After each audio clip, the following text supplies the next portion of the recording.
மத்தேயு எழுதின சுவிசேஷத்தை நீங்கள் வாசிக்கும் பொழுது 3 பகுதியாக பிரித்து வாசிக்க முடியும். கவனிங்கள்.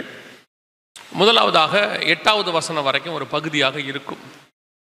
9வது வசனத்திலிருந்து 14வது வசனம் வரைக்கும் ஒரு பகுதியாக இருக்கும். 15வது வசனத்திலிருந்து 30வது வசனம் வரைக்கும் ஒரு பகுதியாக இருக்கும். அது எதை குறித்து எப்படி இருக்கிறது என்று சொன்னால், இயேசு கிறிஸ்துவின் வருகை 2 பகுதி. ஒன்று சபை எடுத்துக்கொள்ளப்படுதல், ரகசிய வருகை என்று சொல்லி பார்க்கிறோம். சபை அதற்காக தான் காத்திருக்கிறது. நாம் எல்லாம் அதுக்காக தான் வெயிட் பண்ணிட்டு இருக்கிறோம். அடுத்தபடியாக உபத்திரவ காலம் 7 வருஷம் இருக்கிறது. அதை 2ஆக பிரிப்பார்கள். முதல் 3.5 வருஷம் உபத்திரவ காலம், 2வது 3.5 வருஷம் மகா உபத்திரவ காலம் என்று பிரிப்பார்கள். அதற்கு பிறகு இயேசுவின் பகிரங்க வருகை, அதற்கு பிறகு அர்மேகதான் யுத்தம், அதற்கு பிறகு 1000 வருட அரசாட்சி, அதற்கு பிறகுதான் வெள்ளை சிங்காசன நியாய தீர்ப்பு, அதற்கு பிறகு நித்தியம். இதுதான் பைபிளில் கொடுக்கப்பட்டிருக்கிறதான ஒரு டைம் லைன், அடுத்தடுத்து நடக்கிற சம்பவங்களாக சொல்லப்பட்டிருக்கிறது. இப்போ நாம் எதுக்கு வெயிட் பண்ணிட்டு இருக்கிறோம் அப்படின்னு கேட்டிங்கன்னு சொன்னால், இந்த சபை எடுத்துக்கொள்ளப்படுதல் 1 தெசலோனிக்கேயர் 4:16-17 சபை எடுத்துக்கொள்ளப்படுதல்னு இருக்கு. அந்த சபை எடுத்துக்கொள்ளப்படுதலுக்காக நாம் காத்திருக்கிறோம். அதை நாம் ரகசிய வருகை என்றும் சொல்வார்கள். அந்த சபை எடுத்துக்கொள்ளப்படுதலிலே பங்கடைய வேண்டுமானால் நாம் என்ன செய்ய வேண்டும் என்பது ஒரு பக்கம். இப்போ இந்த மத்தேயு 24ஆம் அதிகாரத்தை நீங்கள் வாசிக்கும் பொழுது அந்த 8வது வசனம் வரைக்கும் சபை எடுத்துக்கொள்ளப்படுவதற்கு முன்பாக நடக்க வேண்டிய அடையாளங்கள். எப்படி நீங்கள் சொல்கிறீங்க அப்படின்னு கேட்டிங்கன்னா, அந்த 8வது வசனத்தில் எல்லாம் சொல்லும், இவைகளெல்லாம் வேதனைகளுக்கு ஆரம்பம் அப்படின்னு இருக்கும். 9வது வசனம், அப்பொழுது உங்களை உபத்திரவங்களுக்கு ஒப்பு கொடுப்பார்கள் அப்படின்னு இருக்கு. அப்போ வேதனை ஆரம்பித்து உபத்திரவம் ஆரம்பிக்கிறதுக்கு 9வது வசனத்திலிருந்து நடக்கும். முதல் 8 வசனம், குறிப்பாக 4வது வசனத்திலிருந்து அந்த 8வது வசனம் வரைக்கும் அந்த சபை எடுத்துக்கொள்ளப்படுதல், ரகசிய வருகைக்கு முன்பாக நடக்க வேண்டிய அடையாளங்கள். 9வது வசனத்திலிருந்து உபத்திரவ காலம் ஸ்டார்ட் ஆகிடும். 14வது வசனம், அப்பொழுது முடிவு வரும் அப்படின்னு இருக்கும். முதல் 3.5 வருஷத்தினுடைய முடிவு. 15வது வசனம், சர்வாதிகாரி பரிசுத்த ஆலயத்தில் வந்து நிற்கிறதை குறித்து இருக்கும். பாழாக்கும் அருவருப்பை குறித்து தானியேல் தீர்க்கதரிசி சொல்லி இருக்கிறானே, வாசிக்கிறவன் சிந்திக்க கடவன். அதை பரிசுத்த ஸ்தலத்தில் நிற்க காணும்போது யூதேயாவில் இருக்கிறவர்கள் மலைகளுக்கு ஓடிப்போங்கள்னு இருக்கும். அங்கிருந்து அடுத்த 3.5 வருஷம் ஆரம்பிக்கும். அதோட 29-30 வசனம் வரைக்கும் எல்லாம் சொல்லப்பட்டு, இதோ மேகனுடனே வருகிறார் என்று இயேசுவின் பகிரங்க வருகை இருக்கும். ஸோ இதுதான் அங்கே சொல்லப்பட்டிருக்க டைம்லைன். அதற்கு பின்னாடி உள்ளதெல்லாம் இந்த காரியங்களுக்கான நோட்ஸ், அதுக்கு அது என்னென்ன நடக்கும், எப்படி எப்படி நடக்கும் என்பதை இயேசு அங்கே சொல்லியிருப்பார். ஸோ 24ஆம் அதிகாரத்தை படிக்கிறவங்க இந்த மாதிரி நீங்கள் படிக்கலாம். ஒரு ஈஸியாக படிக்கிறதுக்கான ஒரு காரணமாக இருக்கும்.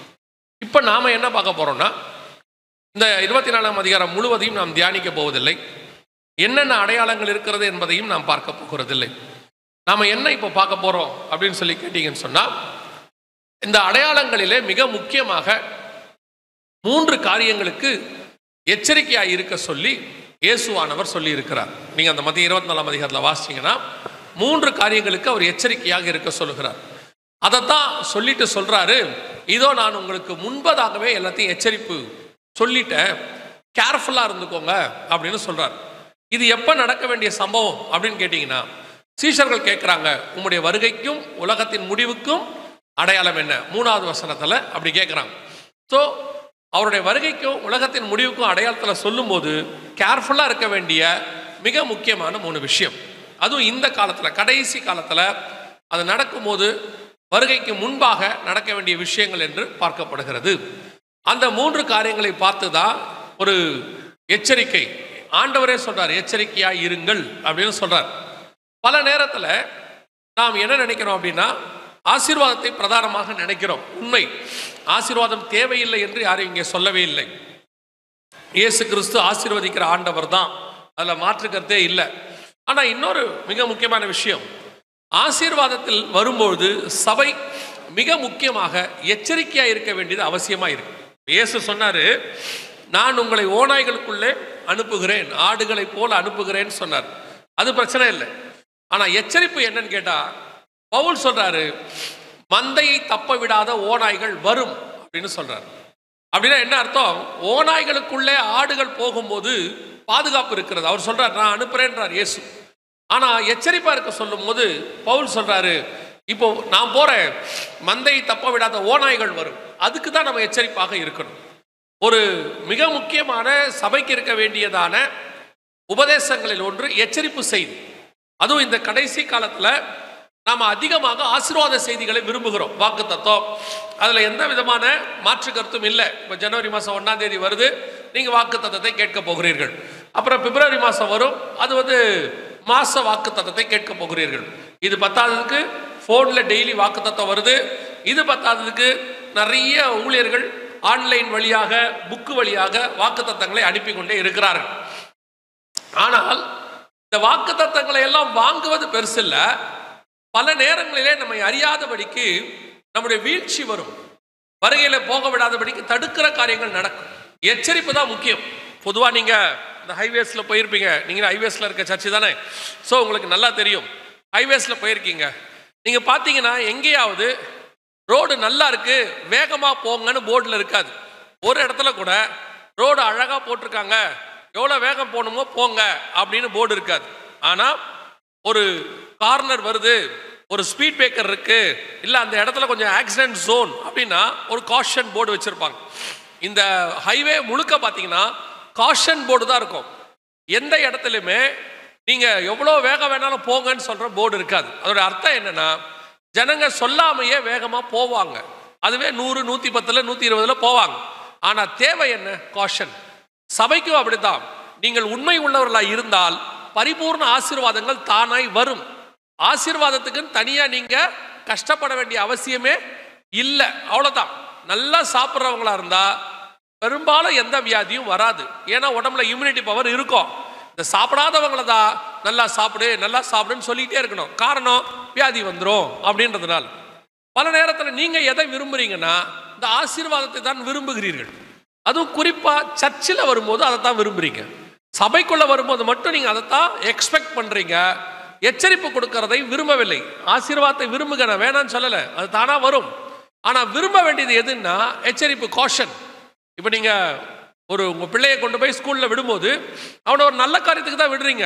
அவன் படிச்சு நல்ல பெரிய ஆளா அவன் பெரிய ஆசீர்வாதமா இருக்கணும் பின்னாடி எல்லாம் விரும்புறீங்க. ஆனா ஸ்கூல்ல விடும்போது என்ன சொல்லி விட போறீங்க? நான் இன்ஜினியர் உங்ககிட்ட ஒப்படைச்சிருக்கேன், டாக்டர் ஒப்படைச்சிருக்கேன், பத்திரமா பார்த்துக்கோங்க அப்படியா சொல்ல போறீங்க? நீங்க சொல்லும் போது அது இப்ப இருக்க அப்பா அம்மா விட அப்ப இருக்க அப்பா அம்மா ரொம்ப மோசம். ஒரு 30 வருஷத்துக்கு முன்னாடி கொண்டு போய் விடும்போது அடிச்சு, எங்க வீட்டுல எல்லாம் சொல்லுவாங்க, கண்ணு ரெண்டையும் விட்டுட்டு தோலை உரிங்கம்பாங்க. சொல்லும் போதே அப்படிதான். ஏற்கனவே அவங்க நல்லா அடிப்பாங்க, இதுல இவங்க வேற அவங்களுக்கு பவர் ஆஃப் அட்டானி எழுதி கொடுப்பாங்க, கண்ணு ரெண்டையும் விட்டுட்டு தோலை உரிங்க அப்படிம்பாங்க. எதுக்காக அப்படி சொன்னாங்க? அப்பா அம்மாவுக்கு நம்ம மேல கோவமா? அதெல்லாம் கிடையாது. அவங்களுடைய ஒரே நோக்கம் நம்ம நல்லா இருக்கணும். ஸோ நம்ம ஸ்கூல்ல விடும்போது நல்லா படிக்கணும்னு விரும்புகிறோம்.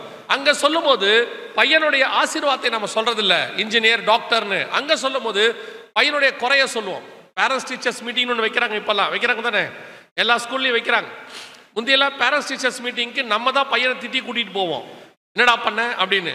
இப்போ அவன் நம்மளை திட்டி கூட்டிட்டு போறான். பார்த்து வாங்க, டீச்சர் எது பேசினாலும் கம்முன்னு இருக்கணும், அமைதியா இருக்கணும், நீங்க அவங்ககிட்ட போய் எதுவும் பேசக்கூடாது, அவன் சொல்லி கூட்டிட்டு போறான். பேரண்ட்ஸ் டீச்சர்ஸ் மீட்டிங்ல போனா நம்ம செய்ய போறது என்ன சொல்ல போறோம்?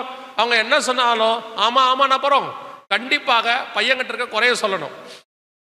ஒரு டீச்சர் சொன்னாங்க, என் பையனுடைய மார்க் ஷீட்டை பார்த்தேன், எல்லாம் பாஸ் ஆகி நல்லா இருந்துச்சு.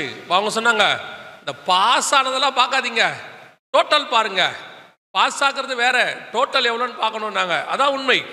நாம இன்னும் மேலே போகணும்னா எச்சரிப்பு அவசியம். கிடைச்ச ஆசீர்வாதத்தையே நம்ம பார்த்துக்கிட்டு நல்ல மார்க் எடுத்துட்டு போதும் விடு அப்படின்னா முன்னேற மாட்டோம். பல நேரங்களில் இதான் நடக்குது. சபை உங்களை ஆசீர்வதிக்க வேண்டும் என்று விரும்புகிறீர்கள், உங்களுக்கு மோட்டிவேஷன்லாம் பேசணும்னு நினைக்கிறீங்க, எந்துவா பேசணும்னு நினைக்கிறீங்க. ஆனா அது மட்டும் போதாது. பல நேரங்களிலே அந்த எச்சரிப்பு செய்தி தான் உங்களை உருவாக்கும், உங்ககிட்ட இருக்கிற குறைகளை போக்கும், அது மேல மேல வர்றதுக்கு காரணமாக இருக்கும். அதனாலதான் இயேசு என்ன பண்றாரு, அந்த காரியங்கள் எல்லாம் சொல்லும் போது மிக முக்கியமாக 3 எச்சரிப்புகளுக்கு கர்த்தர் சொல்றார்.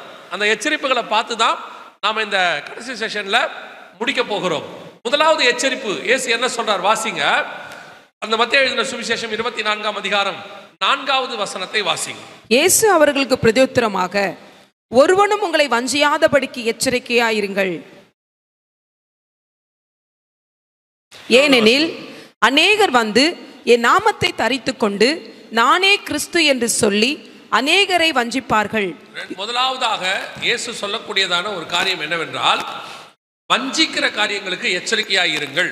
வருகைக்கு முன்பாக கேட்கப்பட்ட அடையாளம், நம்முடைய வருகைக்கு முன்பாக என்ன நடக்கும் அப்படின்னு கேட்கும்போது ஃபர்ஸ்ட் அடையாளமா இயேசு சொல்றாரு. த நம்பர் 1 பிரதானமானது என்னன்னு கேட்டீங்கன்னா, அநேகர் என் நாமத்தை தரித்து கொண்டு நானே கிறிஸ்து என்று சொல்லி உங்களை வஞ்சிப்பார்கள் அப்படின்னு இருக்கு. இதை 2 வகையா நம்ம பார்க்க போகிறோம். ஒன்று, நேரடியாக இந்த அடையாளம் நடக்குது.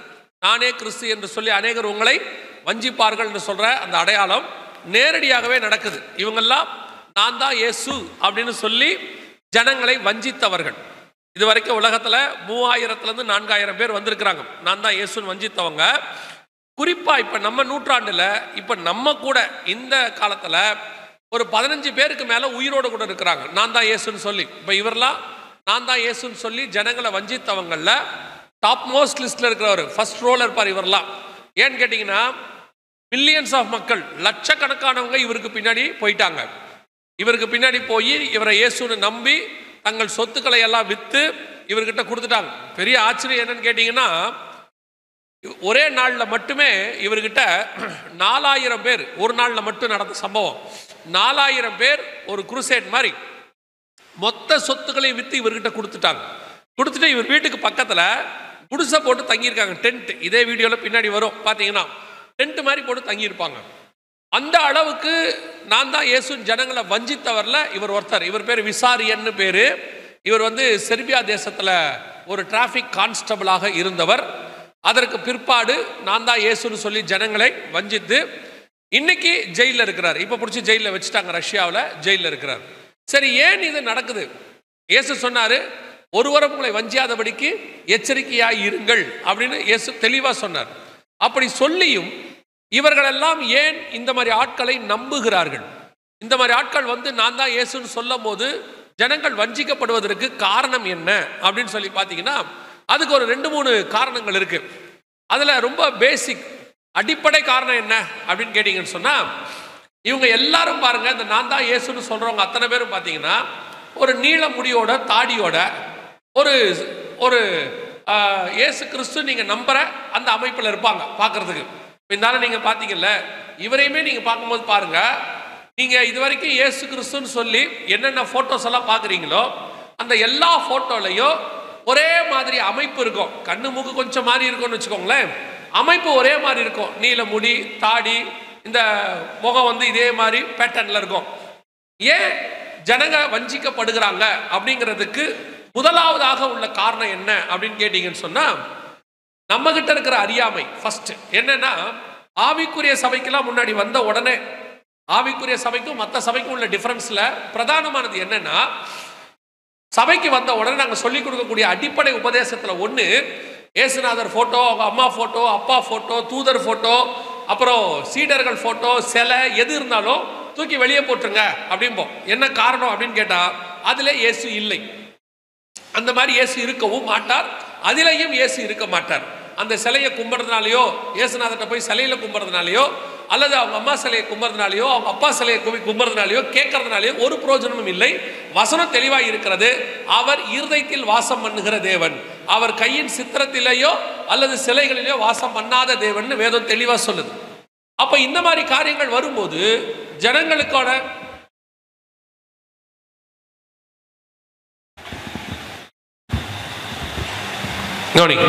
அப்ப ஜனங்களுக்கான மிக முக்கியமாக விசுவாசிகள் இருக்கக்கூடியதான முதல் டிராபேக் என்ன? ஒரு காலத்துல இது சபையில சத்தியமாக போதிக்கப்பட்டது. இப்ப நாங்களாம் சர்ச்சுக்குள்ள வரும்போது இதை ஃபர்ஸ்ட் உபதேசம், மூல உபதேசமே இதுதான். ஏன்னா அது இயேசுநாதர் இல்லை, இப்படி இல்லைன்னு நாங்க சொல்லி கொடுத்தாங்க. அன்னைக்கு வந்து இந்த அளவுக்கு மீடியாவோ எதுவும் வளர்ச்சி இல்லை. நான் சொல்றது ஒரு 32 வருஷத்துக்கு முன்னாடி, 1992ல சொல்றேன். அன்னைக்கு இந்த மீடியா வளர்ச்சி இந்த மாதிரிலாம் ஒண்ணுமே கிடையாது. அன்னைக்கு எங்களுக்கு சொல்லும் போது ஒரு வார்த்தை சொல்லுவாங்க, இதெல்லாம் இல்லை எடுத்து போட்டுருன்னு. நாங்கள் அவங்க எந்த கேள்வியும் கேட்க மாட்டோம், எடுத்து போடுவோம். ஏன்னா அன்னைக்குள்ள பரிசுத்தவான்களுக்கு இந்த மாதிரி மீடியா அறிவு கிடையாது, ஆனா ஆவிக்குரிய அறிவு அவங்களுக்கு இருந்துச்சு. பரிசுத்த ஆவினாலே நடத்தப்பட்டார்கள். அவங்க சொன்னதுல சத்தியம் இருந்துச்சு, உண்மை இருந்துச்சு. நாங்க அதுக்கு கீழ்ப்படிஞ்சோம், விசுவாசிச்சோம், எடுத்து போட்டோம். இப்போ கடைசி காலமாக தான் இது அநேக கேள்விகளை கேட்கிற காலம். எதை சொன்னாலும் ப்ரூஃப் இருக்கா, எதை சொன்னாலும் உண்மையா அப்படின்னு ஆராய்ந்து பார்க்கிறோம். அதில் நல்லதும் இருக்கிறது, கெட்டதும் இருக்கு. நல்லது என்ன? சில விஷயங்களை ஆராய்ந்து பார்த்து நலமானதை பிடிச்சு கொள்றீங்க, தப்பு கிடையாது. எல்லா விஷயத்துக்கும் ஆராயிறது. ஒரு சின்ன தலைவலி வந்தாலும் உடனே போயிடுறது கூகுளுக்கு. இந்த மாதிரி எனக்கு தலைவலிக்குது, என்ன காரணம்? கூகுளில் என்ன இருக்கு? நிறைய பேர் சொன்ன கமெண்ட்ஸ் உள்ள இருக்கு. அதுல என்ன சொல்லிடுறா? சாதாரண தலைவலிக்க உனக்கு மூளை நரம்பு கட்டாகிறதுக்கு வாய்ப்பு இருக்குன்னு. இவனுக்கு இல்லாத நோயெல்லாம் வந்துடுது, நிறைய பிரச்சனை வந்தது. ஒரு 9-10 வயசு பையனை கேட்டேன். அவன் சொன்னா எனக்கு டிப்ரெஷன், ஸ்ட்ரெஸ்ல ஓசிடி பிரச்சனை இருக்குன்னா. எனக்கெல்லாம் 10 வயசுல டிப்ரெஷனும் தெரியாது, ஸ்ட்ரெஸ்ஸும் தெரியாது, நமக்கு எதுவுமே தெரியாது. எனக்கு டிப்ரெஷன் ஸ்ட்ரெஸ்ங்கிறதுலாம் ஒரு 20 வயசுக்கு மேலே தான் தெரியும். நான் அப்போ அவனை கேட்டேன், உனக்கு எப்படா டிப்ரெஷன் ஸ்ட்ரெஸ் எல்லாம் தெரியுது அப்படின்னு கேட்டேன். கூகுள் பண்ணி பார்த்தேன்னா. கூகுளில் என்னடா எப்படா போட்டு பார்த்தேன்னு? இல்லை, நான் தனியாக உட்காந்துருக்கேன், இதுக்கு என்ன காரணம்னு கேட்டேன். கூகுள் சொல்லிச்சு, உனக்கு டிப்ரெஷன் இருக்கலாம், ஸ்ட்ரெஸ் இருக்கலாம். நேற்று ஒரு நடந்த சம்பவம், நேற்று இல்லை போன வாரத்தில், ஒரு பையன் கூகுள்கிட்ட போய் கேட்டிருக்கான் என்ன பண்ணணும்னு. போய் சூசைட் பண்ணி சாப்பிட்டுருச்சு, செத்துட்டான். அவன் சூசைட் பண்ணி செத்து போயிட்டான். ஒரு பையன் கூகுளோட பேசி கடைசியில் தற்கொலை பண்ணிட்டான். இன்னைக்கு இந்த அறிவு பெருக்கத்தினுடைய விளைவு, எதை சொன்னாலும் ப்ரூஃப், போய் பார்க்கறது, உடனே கூகுள் பண்றது. நம்ம பேசிட்டு இருக்கிறோம், சொல்ற காரியங்கள்லாம் ஒரு குரூப் பின்னாடி உட்காந்து ஃபோன் பார்த்துட்டே இருப்பான். நம்ம சொல்றதை கவனிக்க மாட்டாங்க, ஆனால் சொல்றதெல்லாம் ஃபோன்ல பார்த்துட்டு இருப்பான். கரெக்டாக சொல்றாரா, சரியா சொல்றாரா? ஸோ இதுல அட்வான்டேஜ் இருக்கு, டிஸ்அட்வான்டேஜ் இருக்கு. அதனுடைய விளைவு இன்னைக்கு என்ன ஆகி போச்சு? இந்த மாதிரி ஆட்கள் வரும்பொழுது நமக்கு இன்னைக்கு எது சரி எது தப்பு அப்படிங்கிறத ரொம்ப ஆராய்ந்து பார்க்கிறோம். ஆனால் சபையில சொல்லக்கூடிய காரியங்கள்ல சில காரியங்கள் நீங்க ஆராய்ந்து கூட பாருங்க. இயேசு கிறிஸ்துவை குறித்து சொல்லப்பட்டதான அல்லது வரையப்பட்டதான இந்த இமேஜஸ், இது எதுவுமே பைபிள்ல உள்ள அடிப்படையில் கிடையாது. இது எல்லாமே ஒரு காலகட்டத்தில் உருவாக்கப்பட்டுச்சு. அதனுடைய விளைவு என்ன? இந்த மாதிரி தான் இயேசு இருப்பார்னு சில நூற்றாண்டுகளா நம்ம மனசுல பதிச்சுட்டாங்க. அது இப்ப என்னவாகுது? இந்த மாதிரி ஆட்கள் வரும்போது அது நமக்கு மைண்ட்ல இயேசு இப்படித்தான் இருப்பாருன்னா பேசிக்கா நம்மளை வஞ்சிக்கப்படுவதுக்கு அதே மாதிரி ஒரு ஆள் வந்த உடனே நம்ம ஏற்றுக்கொள்ளுகிறோம், ஃபர்ஸ்ட் அக்செப்ட் பண்ணிக்கிறோம். ஓ இயேசு இப்படிதான், பரவாயில்ல. சிலர் சொல்றாங்க பார்க்கறதுக்கு இயேசு மாதிரியே இருக்கிறாரு. முதல்ல இவங்க இயேசுவை பார்த்ததில்லை, அதான் ரொம்ப இம்பார்ட்டன்ட். இவங்க யாருமே என்ன செய்யல? இயேசுவை பார்த்ததில்லை. அடுத்து இயேசு மாதிரி இருக்காருன்னு சொல்றீங்களே, எதை வச்சு சொல்றீங்க? போட்டோல பார்த்தோம். இயேசுநாதர் எந்த போட்டோ ஸ்டுடியோக்கு போயும் போஸ்ட் கொடுக்கல, எந்த படத்திலையும் நடிக்கல, எந்த வீடியோவும் இல்லை. இயேசுநாதருக்கு முன்னாடி உள்ள ராஜாக்களுடைய சிலைகள்லாம் இருக்கு. இயேசுநாதர் பிறக்கும் போது அகஸ்ட் சீசர் ஒருத்தரை பத்தி பைபிள் சொல்லும். அகஸ்து ராயன் காலத்தில், லூக்கா 2:1-2 அந்த அகஸ்து ராயனை பத்தின சிலைகள்லாம் இருக்கு. அலெக்சாண்டர் காலத்து சிலைகள், ஜியூஸ் தேவனுடைய சிலைகள்லாம் இருக்கு. ஆனா அதற்கு பின்னாடி வந்த இயேசு கிறிஸ்துவை பத்தினதான எந்த ஒரு அடையாளமும் பூமியில் கிடையாது. பர்பஸாக ஆண்டவர் அது எல்லாவற்றையும் அழிச்சு போட்டார். காரணம், அவரை எந்த சிலையிலேயோ படத்திலேயோ அல்லது எந்த ரூபத்திலேயோ ஆண்டவரை நீங்கள் கொண்டு வர முடியாது. அவர் நம்முடைய இருதயத்துக்குள் வாசம் பண்ணுகிற தேவனாக இருக்கிறார். அல்லேலூயா. இது ஒரு அடிப்படை பேசிக் உபதேசம். இது இல்லாததுனால இப்ப கடைசி ஒரு 10-20 வருஷத்துல நீங்க பாருங்க, கொஞ்சம் கொஞ்சமா ஆவிக்குரிய சபைகளுக்கும் மற்ற சபைகளுக்கும் வித்தியாசம் குறைஞ்சிக்கிட்டே வருது. அதுல ஒண்ணு, இந்த ஆவிக்குரிய சபைகள்ல கூட முந்தையெல்லாம் ஈஸியா கண்டுபிடிச்சிடலாம். ஆவிக்குரிய சபை, பாரம்பரிய சபை எப்படி கண்டுபிடிக்கலாம்? அங்கே இயேசுநாதருடைய போட்டோ சிலை எல்லாம் இருக்கும், இங்க இருக்காது. இப்ப இங்கேயும் வர தொடங்கிருச்சு, இங்கேயும் கொஞ்சம் வித்தியாசமா உள்ள வர தொடங்கிருச்சு. எசேக்கியேல் 8ஆம் அதிகாரத்தை அப்புறம் போய் வாசித்து பாருங்க. 6வது வசனத்திலிருந்து இருக்கும். இன்னைக்கு மனுபுத்திரனே, அவர்கள் செய்கிறதை காண்கிறாயா? என் பரிசுத்த ஸ்தலத்தை விட்டு என்னை தூரமாய் போகும் பண்ணும்படியான காரியத்தை இஸ்ரவேல் வம்சத்தார் இங்கே செய்கிறார்கள் இருக்கும். என்ன செய்யறாங்கன்னு போய் பார்த்தீங்கன்னா, சுவர்களிலே சித்திரம் தீட்டப்பட்டிருந்ததுன்னு இருக்கும். அதாவது பெயிண்டிங்ஸ் வரைஞ்சிருந்தாங்களாம். அந்த பெயிண்டிங்ஸ் எதை பத்தி இருந்துச்சுன்னா, விக்கிரகங்கள் பத்தியும் மிருகங்களை பத்தி இருக்கு அப்படின்னு பைபிள் சொல்லுது. இன்னைக்கு அது அப்படியே கொஞ்சம் கொஞ்சமா மாறி ஆவிக்குரிய சபைகள்லையும் அந்த மாதிரி பெயிண்டிங்ஸ் வர தொடங்கிருச்சு. முன்னாடியில ஆவிக்குரிய சபைகள் இந்த மாதிரி வசனம் தான் இருக்கும். இப்போ இங்க எல்லாம் வசனம் ஒட்டியிருக்காங்க இந்த மன்னம் பண்றதுனால. சபைக்கு போனீங்கன்னா வெறும் வசனமா தான் இருக்கும். காரணம் என்னன்னா, ஆவிக்குரிய சபைகள்ல அந்த வசனங்கள் இருக்கும்போது, ஒருவேளை நீங்க ஊழியக்காரங்க யாரும் இல்ல, சபை திறந்திருக்கு, அந்த வழியா சூசைட் பண்ண போற ஒரு ஆள் வராரு, அவர் கடைசியா எப்பவுமே சரி, தன் வாழ்க்கையை முடிச்சுக்கிறவனுக்கு கர்த்தர் கடைசியா வச்சிருக்கிற இடம் திருச்சபை தான். அவங்க போற இடத்துல ஒரு சர்ச் இருக்கும். சரி, போகும்போது கடவுள்கிட்ட போய் சொல்லிட்டு சாவலான்னு நினைச்சு உள்ள போவாங்க. போனா எந்த ஊழியக்காரரும் இருக்க மாட்டாங்க. ஆனா ஒண்ணு நடக்கும், என்ன தெரியுமா? அங்க இருக்கிற வசனம் அவர்களோடு கூட பேசும். அந்த சுபத்துல இருக்கிற வசனம் பேசும், புல்பீட்ல இருக்கிற வசனம் பேசும். ஏன்னா அந்த வசனத்துக்கு பேரு நித்திய ஜீவ வசனம். அந்த வசனத்துக்குள்ள உயிர் இருக்குன்னு பைபிள் சொல்லுது. அந்த வசனம் பேசும். ஊழியக்காரங்களே அன்னைக்கு இல்லாவிட்டாலும் வசனமே பேசி ஒரு ஆத்மாவை காப்பாத்திரும். எத்தனையோ ஆத்மாக்கள் டிராக்ஸ் வழியாக காப்பாற்றப்பட்டிருக்கிறது. எத்தனையோ ஆத்மாக்கள் வசனங்கள் வழி, ஆட்டோக்கு பின்னாடி இருக்கிற வசனங்கள் வழியாக காப்பாற்றப்பட்டிருக்கிறது. ஆனா இன்னைக்கு ஆவிக்குரிய சபைகள்ல ஆடம்பரன்ற பேர்ல, டெக்கரேஷனுங்கிற பேர்ல சிங்கத்தை வரைஞ்சி வச்சிருக்கான், அப்புறம் புறாவை தொங்க விட்டுருக்காங்க, அப்புறம் சில இடத்துக்கு போனா கழுகு தொங்குது. கேட்டா எல்லாத்துக்கும் ஒரு விளக்கம் கொடுக்குறாங்க. சிங்கம் இயேசு யூத ராஜசிங்கம், அதனால வரைஞ்சிருக்கிறான்னு. சிங்கம் இயேசுநாதர் தான், யூத ராஜசிங்கம் இருக்கு. ஆனா இன்னொரு சிங்கமும் பைபிள்ல இருக்குது, எவனை விழுங்கலாமோ என்று வகை தேடி அலைகிற சிங்கம் இருக்கு. இப்ப நீங்க எந்த சிங்கத்தை வரைஞ்சிருக்கிறீங்கன்னு தெரியல. கழுகு மாதிரி உன்னதங்களில் ஒரு அனுபவத்தை பத்தி பைபிள் சொல்லுது. ஆனா பைபிளை பொறுத்த வரைக்கும் கழுகு துஷ்ட மிருகம்னு இருக்கு.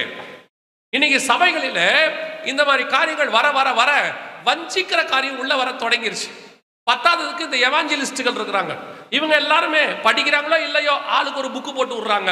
எல்லா வீட்டுக்கும் புக்கு வருது. எத்தனை பேர் அந்த புக்கை படிக்கிறாங்கன்னு வாங்குறவங்களுக்கும் தெரியாது, அனுப்புறவங்களுக்கும் தெரியாது. சில புக்கெல்லாம் பார்த்தீங்கன்னா, சிலர்லாம் பார்த்தீங்கன்னா 2000 காப்பி 3000 காப்பி போடுறாங்க, அனுப்புறாங்க. யார் வீட்லையும் படிக்கிறதே இல்லை. ஒருவேளை அந்த புக்கை ஒருத்தர் படிக்கிறாருன்னா அதுக்கு ஒரு ரீசன் ஒன்னே ஒன்று இருக்கும். அவரை பத்தின சாட்சி அந்த மாசம் வந்திருக்கும், அதனால படிப்பாரு. இல்லைன்னா படிக்க போறதே கிடையாது. ஆனா அந்த புக்குகள் வழியாக இந்த இயேசுநாதருடைய போட்டோ அப்படின்னு சொல்லக்கூடியது எல்லாம் உள்ளே வருது. அது வந்து இன்னைக்கு ஒரு எப்படிப்பட்ட வஞ்சன்னு கேட்டீங்கன்னா, பைபிள் அட்டை கிழிஞ்சு போய் கிடக்கு. பாதி பேர் வீட்டுல ஆதியாகமத்துக்கு 2 அதிகாரமே இல்லை. ஆண்டவர் உண்டாக்குன முதல் அந்த 2 அதிகாரமே இருக்காது. பாம்பு நுழைஞ்சதுல இருந்தா இருக்கும். பைபிள் எடுத்துட்டு வர சொன்னா பாம்பு டைரக்டா வரும் உள்ள. முதல் 2 அதிகாரம் இருக்கவே இருக்காது. ஆனா இந்த புக்கெல்லாம் அழகா அடுக்கி வச்சிருக்காங்க. இதுவே 3-10 வருஷத்து புக்கு ஏன் போடலையா? ஐயோ அதுல வசனம் இருக்குது. முழு வசனம் இருக்கிற பைபிளே கிழிஞ்சு கிடக்கு. இந்த புக்கு வீட்டுல பத்திரமா ஓரமா இருக்கு. இன்னும் கொஞ்சம் பேர் இருக்காங்க, என்னன்னு கேட்டா அதுல இயேசுநாதருடைய போட்டோ இருக்குது. ஆண்டவரை தூக்கி எப்படி குப்பையில போறது? ஆண்டவரை தூக்கி வீட்டை விட்டே வெளியே போட்டியா? புக்க குப்பையில போறதுக்கு என்ன? நிறைய பேர் வீட்டுல ஆண்டவர் வாசல் இருந்தா கதவை தட்டிக்கிட்டு இருக்காரு, உள்ளேயே கிடையாது. எப்ப டிவியை கொண்டு சீரியலை போட்டீங்களோ அன்னைக்கு அவர் வெளியே போயிட்டாரு. இதுல வேற ஆண்டவரை தூக்கி எப்படி வெளியே போறது அப்படின்னு சொல்லி ஒரு குரூப் இந்த காரியங்களை செய்து இதனுடைய விளைவு என்ன இன்னொன்னு புரிஞ்சுக்கோங்க. நீங்க கெட்டு போகிறது மட்டும் இல்லாம உங்க சந்ததியும் கெட்டு போகுது. பிள்ளைகளை மைண்ட்ல ஏறுறீங்க, இயேசுநாதர் இப்படித்தான் இருப்பாருன்னு ஏத்திடுறீங்க. இப்போ நமக்கே எடுத்துக்கோங்களேன், கண்ட மூடி முழங்கால் போட்டா இயேசுநாதர் நம்ம யோசிச்சு ஜோ பண்ணோம்னா ஒரு நீல முடியும் தாடியும் வருதா இல்லையா? பாதி நேரம் அதான் வருது. ஏன்னா இதெல்லாம் நம்ம சின்ன வயசுல போட்ட விதை. இப்பவும் ஒரு பீரியடுக்கு அப்புறம் ஆவில வந்து வளர்ச்சி அடைஞ்ச பிறகுதான் அவர் ஒளியாகவோ தீபமாகவோ நெருப்பாகவோ அல்லது வெளிச்சமாகவோ நமக்கு காணப்படுறார். ஒரு காலகட்டம் வரைக்கும் நமக்கே கண்ணை மூண்டா நீல முடியும் தாடியும் தான் வருது.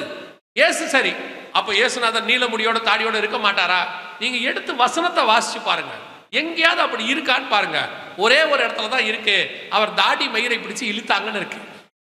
அவரை 3 நாள்ல உள்ள வச்சிருக்கிறாங்க. சரி, இயேசுநாதர் தாடி வச்சதாவே இருக்கட்டும், அவர் எப்படி மாம்சத்தில் இருந்தார் என்பதா முக்கியம். அவர் மறுரூபம் ஆயிட்டார்.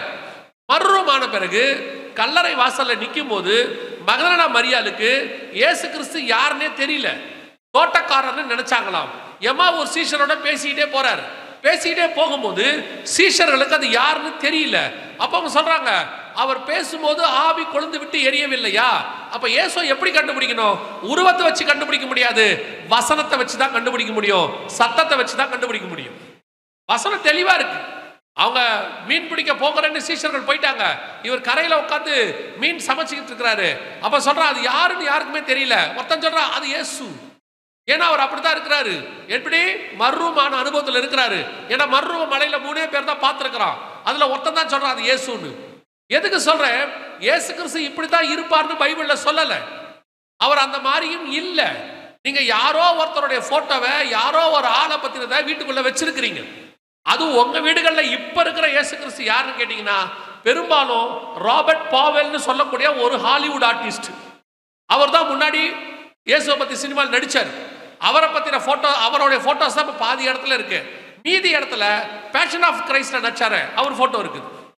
உண்மையான இயேசு போட்டோ எங்க இருக்கு? அதெல்லாம் தாண்டி இன்னொன்னு உங்களுக்கு சொல்றேன். இப்ப இயேசு எப்படி இருக்கிறாரு? அதான் கேள்வி. இப்ப இயேசு எப்படி இருக்கிறாரு? வெளிப்படுத்தின விசேஷம் 1ஆம் அதிகாரத்துல வாசிச்சு பாருங்க. 1ஆம் அதிகாரத்துல இயேசுவை பத்தின டிஸ்கிரிப்ஷன் இருக்கு, ரொம்ப தெளிவா கொடுக்கப்பட்டிருக்கு. நீங்க எடுத்த ஃபர்ஸ்ட் பாயிண்டே அடி வாங்கிடும். என்ன தெரியுமா? அவர் தலை வெண் பஞ்சை போல இருந்ததுன்னு இருக்கு இங்கிலீஷ். தமிழ்ல அவர் தலை எப்படி இருக்குது? வெண் பஞ்சை போல. உங்களால வெள்ள முடியோட இயேசுநாதரை ஏத்துக்க முடியுமா? உங்க மைண்ட்ல இயேசுநாதரை வெள்ள முடியோட ஏத்துக்க முடியுமா? உங்களையே உங்களால வெள்ள முடியோட ஏத்துக்க முடியாது. அதையே டை அடிச்சு கருப்பாக்கினாதான் உங்களுக்கே பார்க்கறதுக்கு நல்லா தெரியுது. உங்களுக்கு அது வெள்ள முடியுங்கிறது கம்பல்சரி வரப்போறது, அதை ஒன்றும் செய்ய முடியாது. அதையே கருப்பா பார்த்து பழக்கப்பட்டுட்டீங்க. இயேசுநாதரை வெள்ள முடியல உங்களால பார்க்க முடியுமா? அங்க போய் வாசிச்சு பாருங்க. 1ஆம் அதிகாரம் இருக்கு. அவர் தலை வெண் பஞ்சை போல இருந்தது, கண்கள் அக்கினி சுவாலையை போல இருந்தது, அவருடைய கால்கள் வெண்கலத்தை போல இருந்தது, ஒருவரும் வெளுக்க கூடாதது போல வஸ்திரம் வெண்மையாய் இருந்தது. அப்படி ஒரு இயேசுநாதர் போட்டோவை நீங்க வச்சிருக்கீங்களா? யார் வீட்லயாவது இருக்குதா? கன்ஃபார்மா கிடையாது, இருக்கவும் போறதில்ல. அதனாலதான் பைபிள் தெளிவா சொல்லுது, இப்படிப்பட்ட காரியங்களை வஞ்சிக்கிறவர்கள் வருவார்கள் என் நாமத்தை தரித்துக் கொண்டு. இன்னைக்கு இவங்க எல்லாம் இயேசுவின் நாமத்தை தரிச்சுக்கிட்டு வராங்க. முதல்ல போய் உங்க வீடுகளில் இருக்கக்கூடியதான இந்த போட்டோக்கள், சிலைகள், இப்படிப்பட்ட காரியங்களை தூக்கி போடுங்க. ஒரு ஊழியக்காரர் என்ன கேட்டார், நீ சொல்றது வேணா வசனத்தின்படி கரெக்டா இருக்கு, இப்போ இயேசுவை அறியாதவங்க அல்லது எங்க வீட்டில் இருக்க ஒரு குழந்தை இயேசு எப்படி இருப்பார்னு கேட்டா நான் என்ன சொல்றது, நான் எதை காட்டுறது அப்படின்னாரு. சொல்லிட்டு ஒரு உதாரணம் சொன்னாரு. எங்க அப்பா போட்டோ, தாத்தா எதுன்னு கேட்டா நான் காட்டுறேன், பாட்டி எதுன்னு கேட்டா நான் காட்டுறேன், இப்ப இயேசுநாதர் எப்படி காட்டுறது? நான் கேட்டேன், உங்க தாத்தா உங்க அப்பாவை காட்டிட்டீங்க, ஒருவேளை உங்க பிள்ளை 3 தலைமுறைக்கு முன்னாடி இருந்த தாத்தாவை கேட்டா எப்படி காட்டுவீங்கன்னு கேட்டேன். எப்படி 3 தலைமுறைக்கு முன்னாடி ஒரு தாத்தா இருந்திருப்பார் தானே, அந்த தாத்தா இருந்ததுனால தான் இந்த தாத்தா வந்தாரு, இந்த தாத்தா இருந்ததுனால தான் அப்பா வந்தாரு, அப்பா வந்ததுனால தான் நம்ம வந்தோம், நம்ம வந்ததுனால பையன் வந்திருக்கான். ஒருவேளை பையன் கேட்கறான், 5 தலைமுறைக்கு முன்னாடி இருக்கிற தாத்தா எப்படி இருப்பாருன்னு, எப்படி காட்டுவீங்க? என்ன சொல்ல போறீங்க? போட்டோவும் இல்ல, ஒண்ணும் இல்ல, ஆனா தாத்தா இருந்தது உண்மைதாண்டா சொல்ல போறீங்களா இல்லையா? அதே பதில் தான் இயேசுநாதருக்கும். இயேசுநாதர் எப்படி இருப்பாரு தெரியாது, அவர் வந்தது உண்மை, அவர் மரித்தது உண்மை, அவர் உயிர் தெழுந்தது உண்மை, அவர் வரப்போகுவதும் உண்மை. அவ்வளவுதான், சத்தியம் முடிஞ்சிருச்சு. இவங்களா இவங்க வசதிக்காக, இவங்க விருப்பத்துக்காக பிள்ளைங்க மேல பழிய போடுறது. இன்னும் நான் ஒரு படி மேல போய் சொல்றேன், இல்ல உங்க பிள்ளை ரொம்ப ஞானம், பயங்கர அறிவு, ஐக்கியூ ஜாஸ்தி, இல்ல இல்ல நான் இயேசு கிறிஸ்துவ பார்க்கணும், இயேசு எப்படி இருப்பார் எனக்கு சொல்லுங்க அப்படின்னு சொல்லி அடம்பிடிச்சா ரொம்ப சிம்பிள். உங்க பிள்ளைகிட்ட தைரியமா சொல்லுங்க, போய் முழங்கால் போட்டு கதவை சாத்திட்டு முழங்கால் படியிடு, ஜெபம் பண்ணு, இயேசு கிறிஸ்து வருவாரு பார்த்துக்கோன்னு சொல்லுங்க. இயேசு வருவாரான்னு கேக்குறீங்களா? நம் சத்தத்துக்கு இயேசு செவி கொடுக்கிறாரோ இல்லையோ, பிள்ளையின் சத்தத்துக்கு கண்டிப்பாக கர்த்தர் செவி கொடுப்பார். உண்டு, வசனம் தெளிவா சொல்லுது, கண்டு விசுவாசிக்கிறவனிலும் காணாமல் விசுவாசிக்கிறவன் தான் பாக்கியவான். இந்த வஞ்சிக்கிற காரியம் வந்ததனுடைய விளைவு என்ன? சரிங்க, இது என்ன அவ்வளவு பெரிய தப்பா? முதல்ல பைபிள் சொல்லுது, என் பாளையம் எங்கும் சுத்தமாய் இருப்பதாக. கர்த்தர் அருவருக்கிற எந்த காரியமும் உள்ளே இருக்க கூடாது. இது பேசிக். நான் சொல்றது அவ்வளவு பேசிக். இன்னும் ஒரு படி மேல போய் நான் அடுத்த சொல்றேன், ஸ்பிரிச்சுவலா சொல்றேன். சில வருஷங்களுக்கு முன்பாக ஒரு ஊழியத்திற்காக ஸ்ரீலங்காக்கு போயிருந்தோம். கல்முனை அப்படிங்கிற ஒரு பகுதியில் ஊழியத்துக்கு போன போது நடந்த சம்பவம் இது. நானும் என்னை அழைச்சிக்கிட்டு போன ஊழியரும் ஒருத்தர் வீட்டுக்கு ஜெபம் பண்ண போனோம். போனா அங்கே ஒரு வயது முதிர்ந்த ஒரு 60, 65 வயசு 70 வயசு இருக்கும் அவருக்கு. அவரு சில வருஷங்களாக படுத்த படுக்கையா இருக்கிறார், எழுந்திருக்கவே இல்லை. அவருடைய மக, அவங்களுக்கு ஒரு 45, 50 வயசு இருக்கும், அவங்க தான் அவரை பார்த்துக்கிறாங்க. அவங்க சொன்னாங்க, அப்பா 10 வருஷமா படுத்திருக்காரு, என்ன காரணமே தெரியல, நல்லா தான் இருந்தாரு, படுத்துட்டாரு, கொஞ்சம் ஜெபம் பண்ண முடியுமான்னு. அந்த வீட்டுக்குள்ள போனா இயேசுநாதர் அப்பா, இயேசுநாதர் அம்மா, இயேசுநாதர் இருக்கிற சீஷர்கள், தூதர்கள், மிஷினரிகள் அத்தனை பேரும் சிலையா கிடக்காங்க, எல்லா பக்கமும் கிடக்குறாங்க. நமக்கே தெரியல இத்தனை மரியாளுக்கு இத்தனை பேர் இருக்கான்னு எனக்கு தெரியல. அவ்வளோ பேர், எல்லா ஊர் பேர்லயும் அந்த அம்மாக்கு பேர் இருக்கு. பார்த்தா நான் சொன்னேன், இவ்வளோ விக்கிரகம் இருக்கே, இதெல்லாம் ஆசீர்வாதத்துக்கு தடையா இருக்குமே, இதை கொஞ்சம் எடுத்துட்டா நல்லா இருக்கும்னு சொன்னேன். அவங்களுக்கு பயம், இல்லை இதெல்லாம் எடுத்தா பிரச்சனை வராதா? நான் சொன்னேன், எடுங்க, ஒன்றும் பிரச்சனை வராது. அவங்க ஒரு வார்த்தை சொன்னாங்க, அப்படின்னா நீங்களே எடுத்துருங்கன்னாங்க. பிரச்சனை வந்தா யாருக்கு வரட்டும்? உங்களுக்கே வரட்டும், நீங்களே எடுத்துருங்க.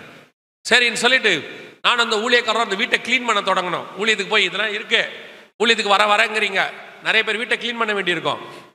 போய் கிளீன் பண்ணோம். மொத்தத்தையும் க்ளீன் பண்ணி எடுத்தா 2 மூட்டை ஃபுல்லாக வந்துச்சு. சிலையும் அது இதுமா பெரிய மூட்டை. அதை கொண்டு போய் வண்டியில் போய் ஒரு ஆற்றுக்குள்ளே தள்ளி விட்டுட்டு வந்து நான் அந்த ஊழியக்காரன் ஜோம் பண்ணி முடிச்ச ஒரு 5வது நிமிஷம் 2 வருஷமா படுத்திருந்த மனுஷன் எழுந்திருச்சு உட்கார்ந்தார். உட்கார்ந்தது மட்டுமல்ல, அப்பதான் முதல்ல சாப்பிட ஆரம்பிக்கிறார். பல நேரங்களிலே இவைகள் உங்கள் ஆசீர்வாதங்களுக்கு தடையாக இருக்கும். வரவேண்டிய காரியங்களுக்கு அது தடையாக இருக்கும். நீங்க கேட்டுக்கிட்டே இருக்கிறீங்க, சர்ச்சுக்கு வரோம், தசமா காணிக்கலாம் கரெக்டாக தான் கொடுக்குறோம், ஆனா என்னன்னே தெரியல, ஆசீர்வாதம் வரல, இந்த காரியம் முடிய மாட்டேங்குது, இத்தனை வருஷமா இழுத்துக்கிட்டு இருக்கு, கிடைக்க மாட்டேங்குது. சில நேரங்களில் உங்கள் பாளையங்களை நீங்கள் சுத்திகரிக்க வேண்டி இருக்கும். ரொம்ப கவனிச்சு பாருங்க. லேயாள் ராகேல் 2 பேரும் இருந்தாங்க. இத்தனைக்கும் ராகேல யாக்கோபு ரொம்ப நேசிக்கிறாரு. ஆனால் ராகேலின் கூடாரத்துக்குள் மறைக்கப்பட்டிருந்த ஒரு விக்கிரகம் இருந்துச்சு, தகப்பன் வீட்டுடைய விக்கிரகம். ஒரு நாள் அந்த விக்கிரகம் ராகேலின் பிரயாணத்தை வழியிலேயே முடிய பண்ணிருச்சு. 2 பேரும் போனாங்க. ஆனா கடைசி வரைக்கும் கானானுக்குள்ள போய் கல்லறை வரைக்கும் யாக்கோபு கூட போனது யாருன்னா லேயாள் தான் போனாங்க. ராகேல் போகல. காரணம், அவங்களுடைய கூடாரத்துக்குள் கர்த்தர் அருவருக்கிற விக்கிரகம் மறைக்கப்பட்டிருந்தது. அதே தான் உங்களுக்கு சொல்றேன். இப்படிப்பட்ட காரியங்கள் இருந்தால் தூக்கி வெளியே போடுங்க, தைரியமா போடுங்க. யாரும் எதுவும் செய்ய போறதில்ல. எந்த பிசாசும் உங்களை ஒன்றும் செய்யாது. ஏன்னு சொன்னா பிசாசு தோக்கடிக்கப்பட்டவன். நீங்களும் நானும் வெற்றி சிறந்த இயேசு கிறிஸ்துவனுடைய தேவனுடைய பிள்ளைகளாய் இருக்கிறோம். இன்னைக்கு நிறைய பேருக்கு அந்த ஒரு பயம் இருக்கு. என்ன பண்ணலாம், எது செய்யலாம், இப்படி ஆகுமா, நடக்குமா, நடக்காதா? இது ஆசீர்வாதத்துக்கு தடையாக இருக்கும். அதுக்கு தான் சொல்றேன், பல நேரங்களில் இப்படிப்பட்ட காரியங்கள் நடக்குது. 2வது, இந்த வஞ்சிக்கிற காரியம் அப்படின்னா என்ன? ஏன் ஜனங்கள் வஞ்சிக்கப்படுகிறார்கள்? இப்ப நீங்க ஃபர்ஸ்ட் பார்த்தோம், பேசிக், ஜனங்கள் அறியாமையில் வஞ்சிக்கப்படுறாங்க. 2வது, வஞ்சித்தல் என்றால் என்ன? இந்த வஞ்சிக்கிற காரியத்துக்கு என்ன ஒரு அடையாளம் என்ன, அல்லது அதுக்கான விளக்கம் என்ன அப்படின்னு கேட்டீங்கன்னா, ஒரு வசனம் வாசிங்க, அதோட உங்களுக்கு சொன்னா ஈஸியா புரியும். 2 கொரிந்தியர் வாசிங்க. 2 கொரிந்தியர் 11ஆம் அதிகாரம் 3-4 வசனங்களை வாசிங்க. 2 கொரிந்தியர் 11:3-4 வாசிங்க. ஆகிலும் சர்ப்பமானது தன்னுடைய தந்திரத்தினாலே ஏவாளை வஞ்சித்தது போல உங்கள் மனதும் கிறிஸ்துவை பற்றிய உண்மை நின்று விலகும்படி கெடுக்கப்படுமோ என்று பயந்திருக்கிறேன். எப்படி எனில், உங்களிடத்தில் வருகிறவன் நாங்கள் பிரசங்கியாத வேறொரு இயேசுவை பிரசங்கித்ததனாலான், அல்லது நீங்கள் பெற்றிராத வேறொரு ஆவியையும் நீங்கள் ஏற்றுக்கொள்ளாத வேறொரு சுவிசேஷத்தையும் பெற்றீர்களானால் நன்றாய் சகித்திருப்பீர்களே.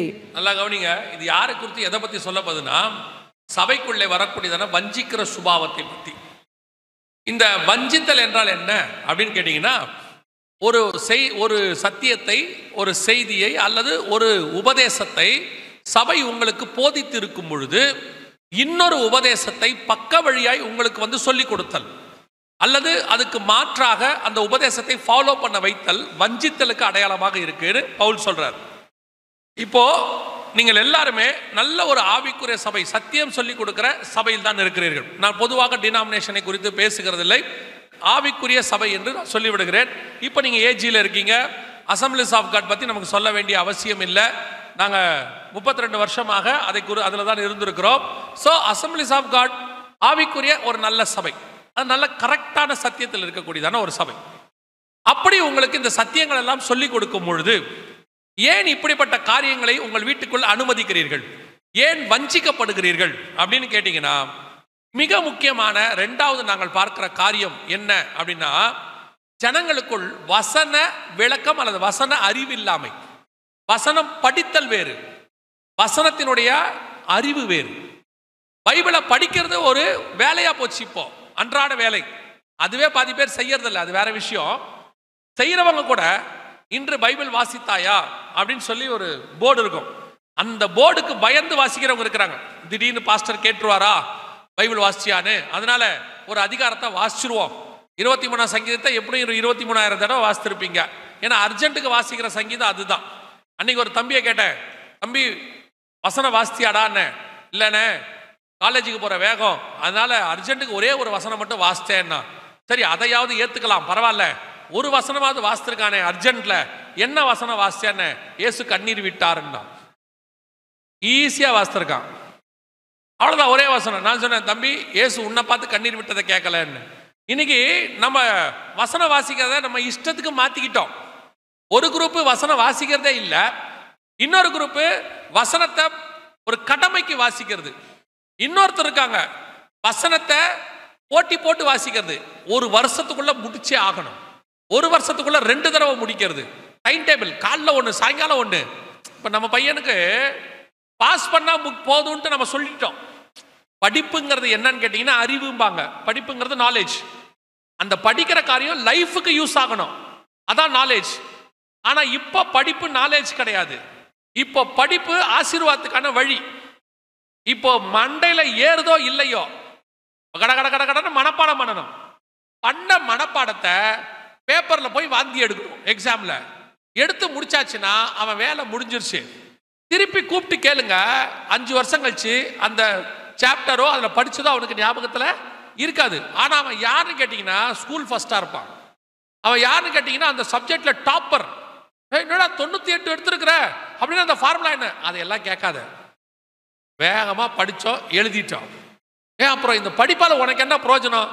அந்த மார்க்கால தான் எனக்கு குரூப் கிடைச்சிச்சு. சரி, அங்க போய் என்ன பண்ண? அங்கேயும் மனப்பாடம் பண்ணேன். சரி, அங்க என்ன பிரயோஜனம்? அதனால தான் எனக்கு இன்ஜினியரிங் சீட் கிடைச்சிச்சு. சரி, அங்க போய் என்ன பண்ண? அங்கேயும் மனப்பாடம் தான் பண்ணேன். இவன் தான் வந்து வீடு கட்டுவா, கீழே விழுந்துரும். இவன் தான் டாக்டரா இங்க வருவா, 10 பேரை கொண்டுடுவான். கதை என்னன்னா, இவன் படிக்கிறது எதுக்காகனா அந்த கோர்ஸை முடிக்கணும், அவ்வளவுதான். அதுல இருந்து ஒண்ணு கத்துக்கணுங்கிற எண்ணம் அவனுக்கு இல்ல. அதே மாதிரி பைபிள் படிக்கிற குரூப் ஒண்ணு இருக்கு. இவங்களுக்கு என்னன்னா, வாழ்நாள் முழுக்க 100 தடவை நான் பைபிள் படிச்சிருக்கிறேன். பெருமை, அதுல வேற தாழ்மையில் பெருமை. கர்த்தருடைய கிருபையில சொல்றேன், 100 தடவை படிச்சிருக்கேன். தாழ்மையாமா சொல்லும் போதே எப்படி சொல்றது? ஒருத்தர் வந்து என்கிட்ட சொன்னாரு, நான் ஒரு பெரிய குப்பையானாரு. அப்ப பெருக்கி தான் தள்ளணும்னு சொன்னேன். நம்மளதான் இப்ப ராஜாக்களும் ஆசாரியமா மாத்திட்டாரு. ஒரு நாள் குப்பையா இருந்தோம், இல்லைன்னு சொல்லல. இப்பதான் ராஜா ஆசாரிய மாத்திட்டாரு. நான் ஒரு குப்பை, நான் ஒரு கழுத, நான் ஒரு அது, நான் ஒரு இது. உங்க தாழ்மையை நான் குறை சொல்லல. தாழ்மையில பெருமை வரக்கூடாது. சில ஆட்கள் இந்த தாழ்மையில் பெருமை பைபிள் வாசிக்கிறதுல அப்படியே 100 தடவை முடிச்சேன், 200 தடவை முடிச்சேன், முடிங்க. அதையும் நான் குற்றமா சொல்லல. 100 தடவை பைபிள் வாசிங்க, தப்பே கிடையாது. ஒரு தடவையாவது அதை தியானிங்க. அந்த வசனத்துக்குள்ள என்ன இருக்குன்னு பாருங்க. அது என்ன சொல்ல வருதுன்னு கேளுங்க. யூத வசனத்தை நல்லா மனப்பாடம் பண்ணிட்டான். வசனத்துக்குள்ள இருந்த இயேசுவை விட்டுட்டான். இயேசு வந்து நிக்கும் போது அவனுக்கு தெரியல. இப்ப அதே தப்பு தான் சபை பண்ணிக்கிட்டு இருக்குது. சபைனா நான் ஏஜியே சொல்லல, சபைனா நம்ம. இப்ப அதே தப்பு தான். பைபிள் வாசிக்கிறதுல ஒரு இன்ட்ரெஸ்ட்.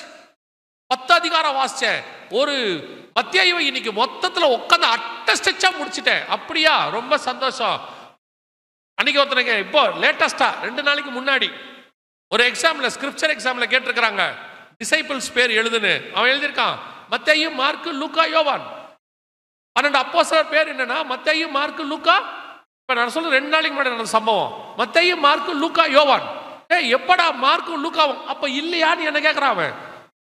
அப்ப இல்லையான்னு. இதான் பைபிள் படிக்கிற அழகு, இதான் பைபிள் படிக்கிற அழகு. ஆனா அவங்களுக்கு தெரியுது, மார்க்கு தெரியுது, லூக்கா தெரியுது. ஆனா அப்போஸ்தலர்கள் 12 பேர்ல அவங்க இல்லைன்னு தெரியல.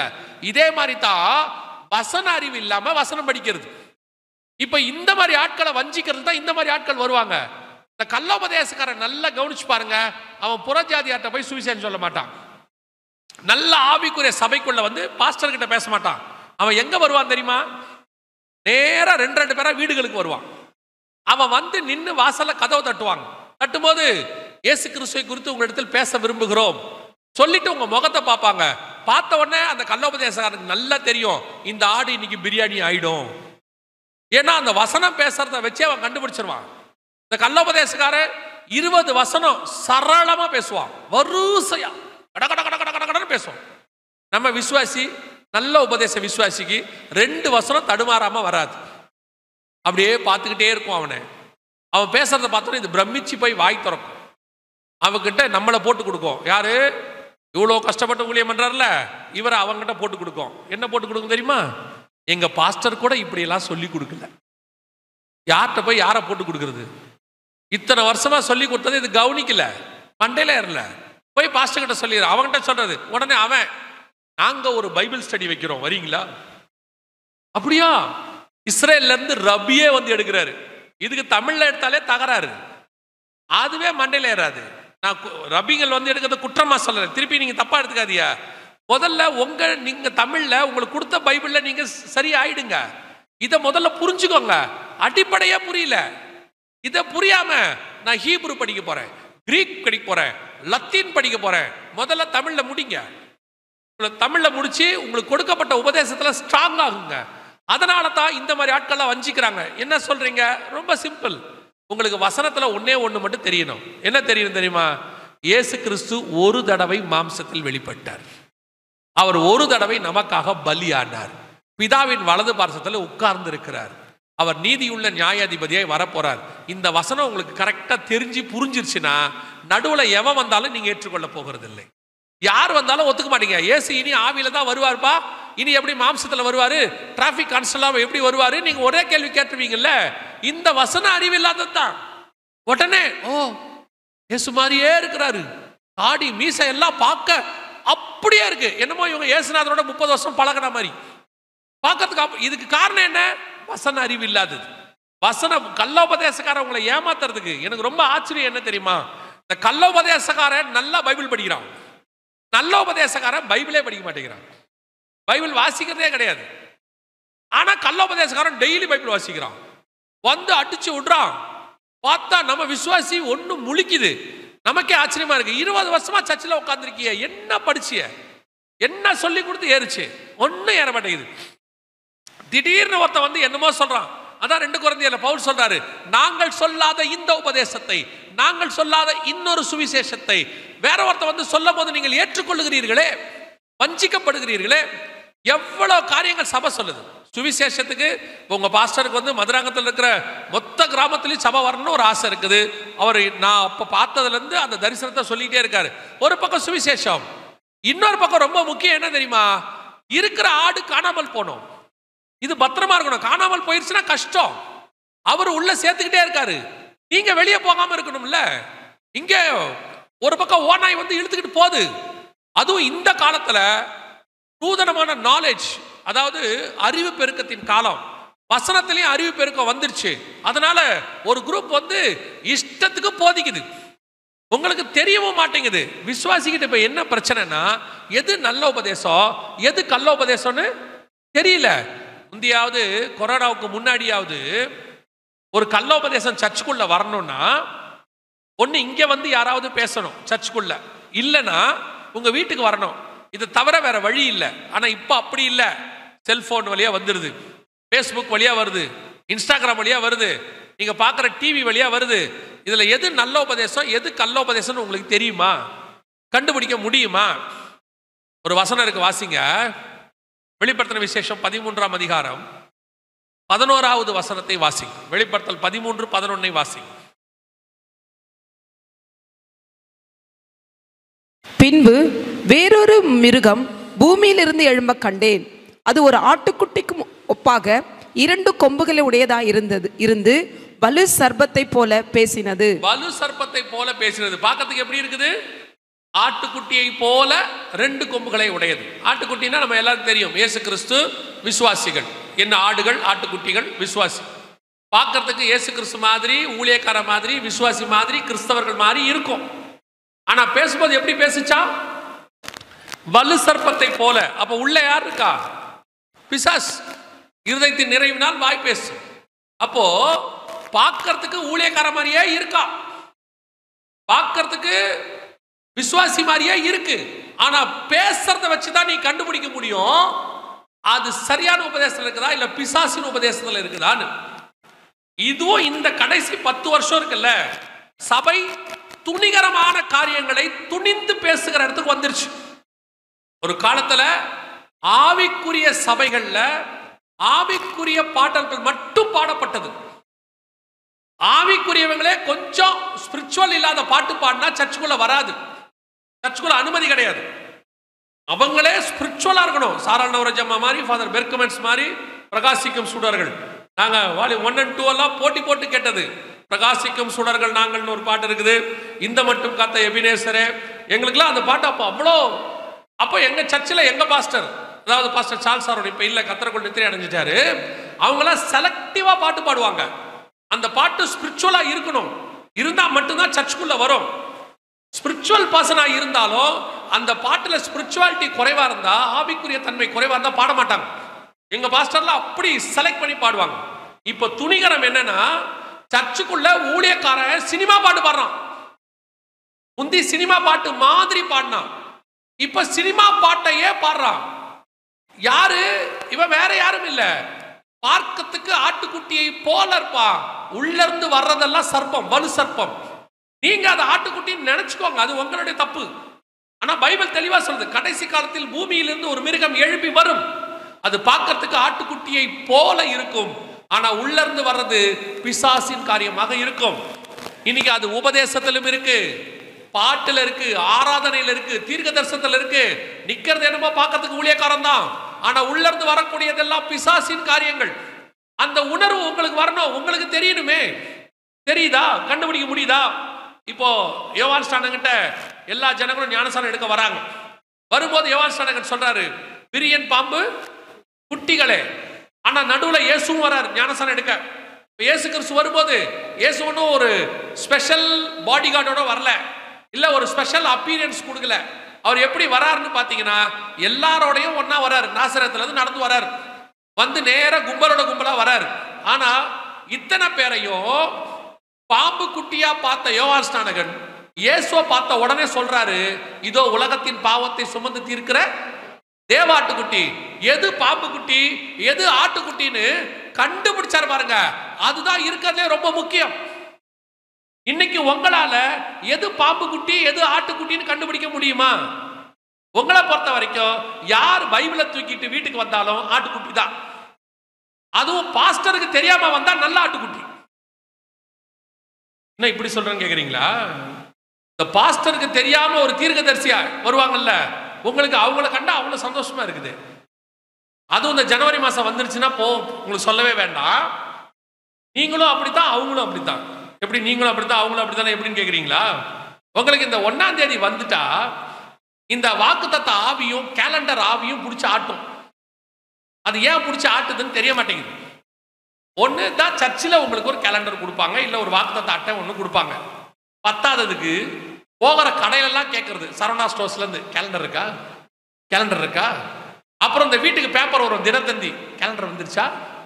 அது பத்தாததுக்கு உங்கள் வீட்டுக்கு இந்த வாக்கு தத்தத்தையும் கேலண்டரையும் தூக்கிட்டு விசிட்டிங் பாஸ்டர்ஸ் கொஞ்சம் பேர் வருவாங்க. அதுதான் உங்கள் பாஸ்டருக்கு தெரியாமல் வர்றது. அவங்க வந்து என்ன பண்ணுவாங்க, ஜனவரி மாதம் முதல் வாரங்கள் 2ஆம் வாரங்களில் கேலண்டரோட வந்துட்டு சந்திச்சுட்டு உங்களுக்கு ஒரு தீர்க்க தரிசனத்தை வச்சுட்டு, இந்த வருஷம் அப்படி இருக்கும், இந்த வருஷம் இப்படி இருக்கும். நீங்க இருக்கீங்க பாருங்க, எத்தனை பேர் சொன்னாலும் காது கொடுத்து ஆசீர்வாதம்னா கேட்டுட்டே இருப்பீங்க. அப்படியே ஜனவரி மாசம் போய் பாருங்க, வீடை சுத்தி கேலண்டரா தொங்கும். நம்ம என்ன நினைப்போம் தெரியுமா, சி வசனத்து மேல என்ன வாஞ்ச, எத்தனை கேலண்டர் தொங்குது. பாஸ்டர் பிப்ரவரி மாசம் இல்ல மார்ச் மாசம் வந்தாருன்னா அந்த கேலண்டர் மாறியே இருக்காது, ஜனவரியிலேயே தொங்கும்.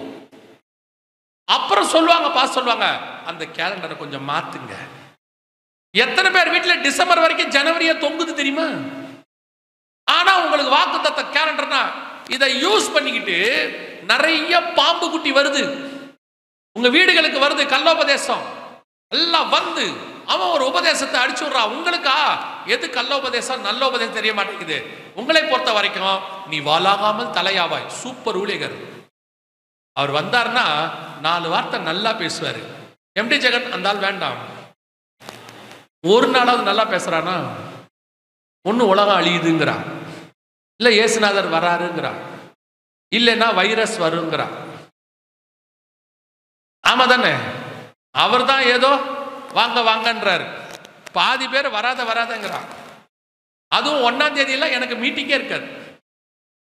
நான்லாம் வந்து ஒமிட்டட் பர்சன்.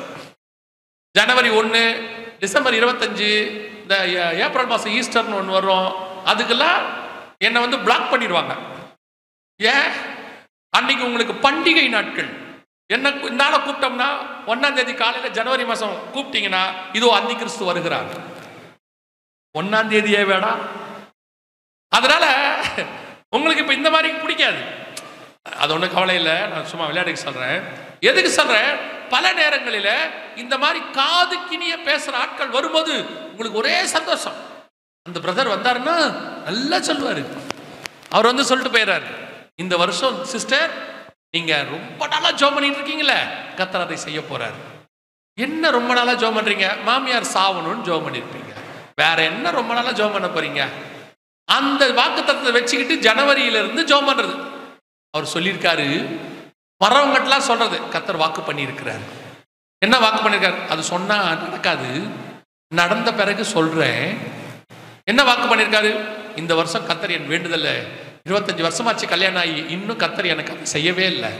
அது வந்த நாள்லயே தெரிஞ்சிருச்சு மாமியார் போகணும்னு. எதுக்கு சொல்றேன்? இந்த மாதிரி ஆட்கள் தான் உங்களுக்கு, இந்த பாம்பு குட்டி தான் உங்களுக்கு நல்ல குட்டியா தெரியுது. இது உங்களுக்கு இந்த ஆட்டுக்குட்டி இருக்குல்ல, இயேசு கிறிஸ்து, அவரை கூப்பிட்டு பாருங்க. அவர் என்ன சொல்லுவார் தெரியுமா? முகதாட்சண்யம் இல்லாமல் பேசுவார். நீங்க யோவான் ஸ்நானகனை கூப்பிடுங்க, அவன் சொல்லுவான், விரியன் பாம்பு குட்டிகளே, நல்ல கனி கொடாத மரங்கள்லாம் வெட்டுண்டு அக்கினியில் போடப்படும். உங்களுக்கு அவனை பிடிக்காது. இயேசுநாதரை கூப்பிட்டு அவர் சொல்வாரு, வெள்ளடிக்கப்பட்ட கல்லறைய, அவரையும் பிடிக்காது. இப்போ உங்களுக்கு யாரை பிடிக்கும்? உங்களுக்கு இந்த மாதிரி ஆட்கள் தான் பிடிக்கும்.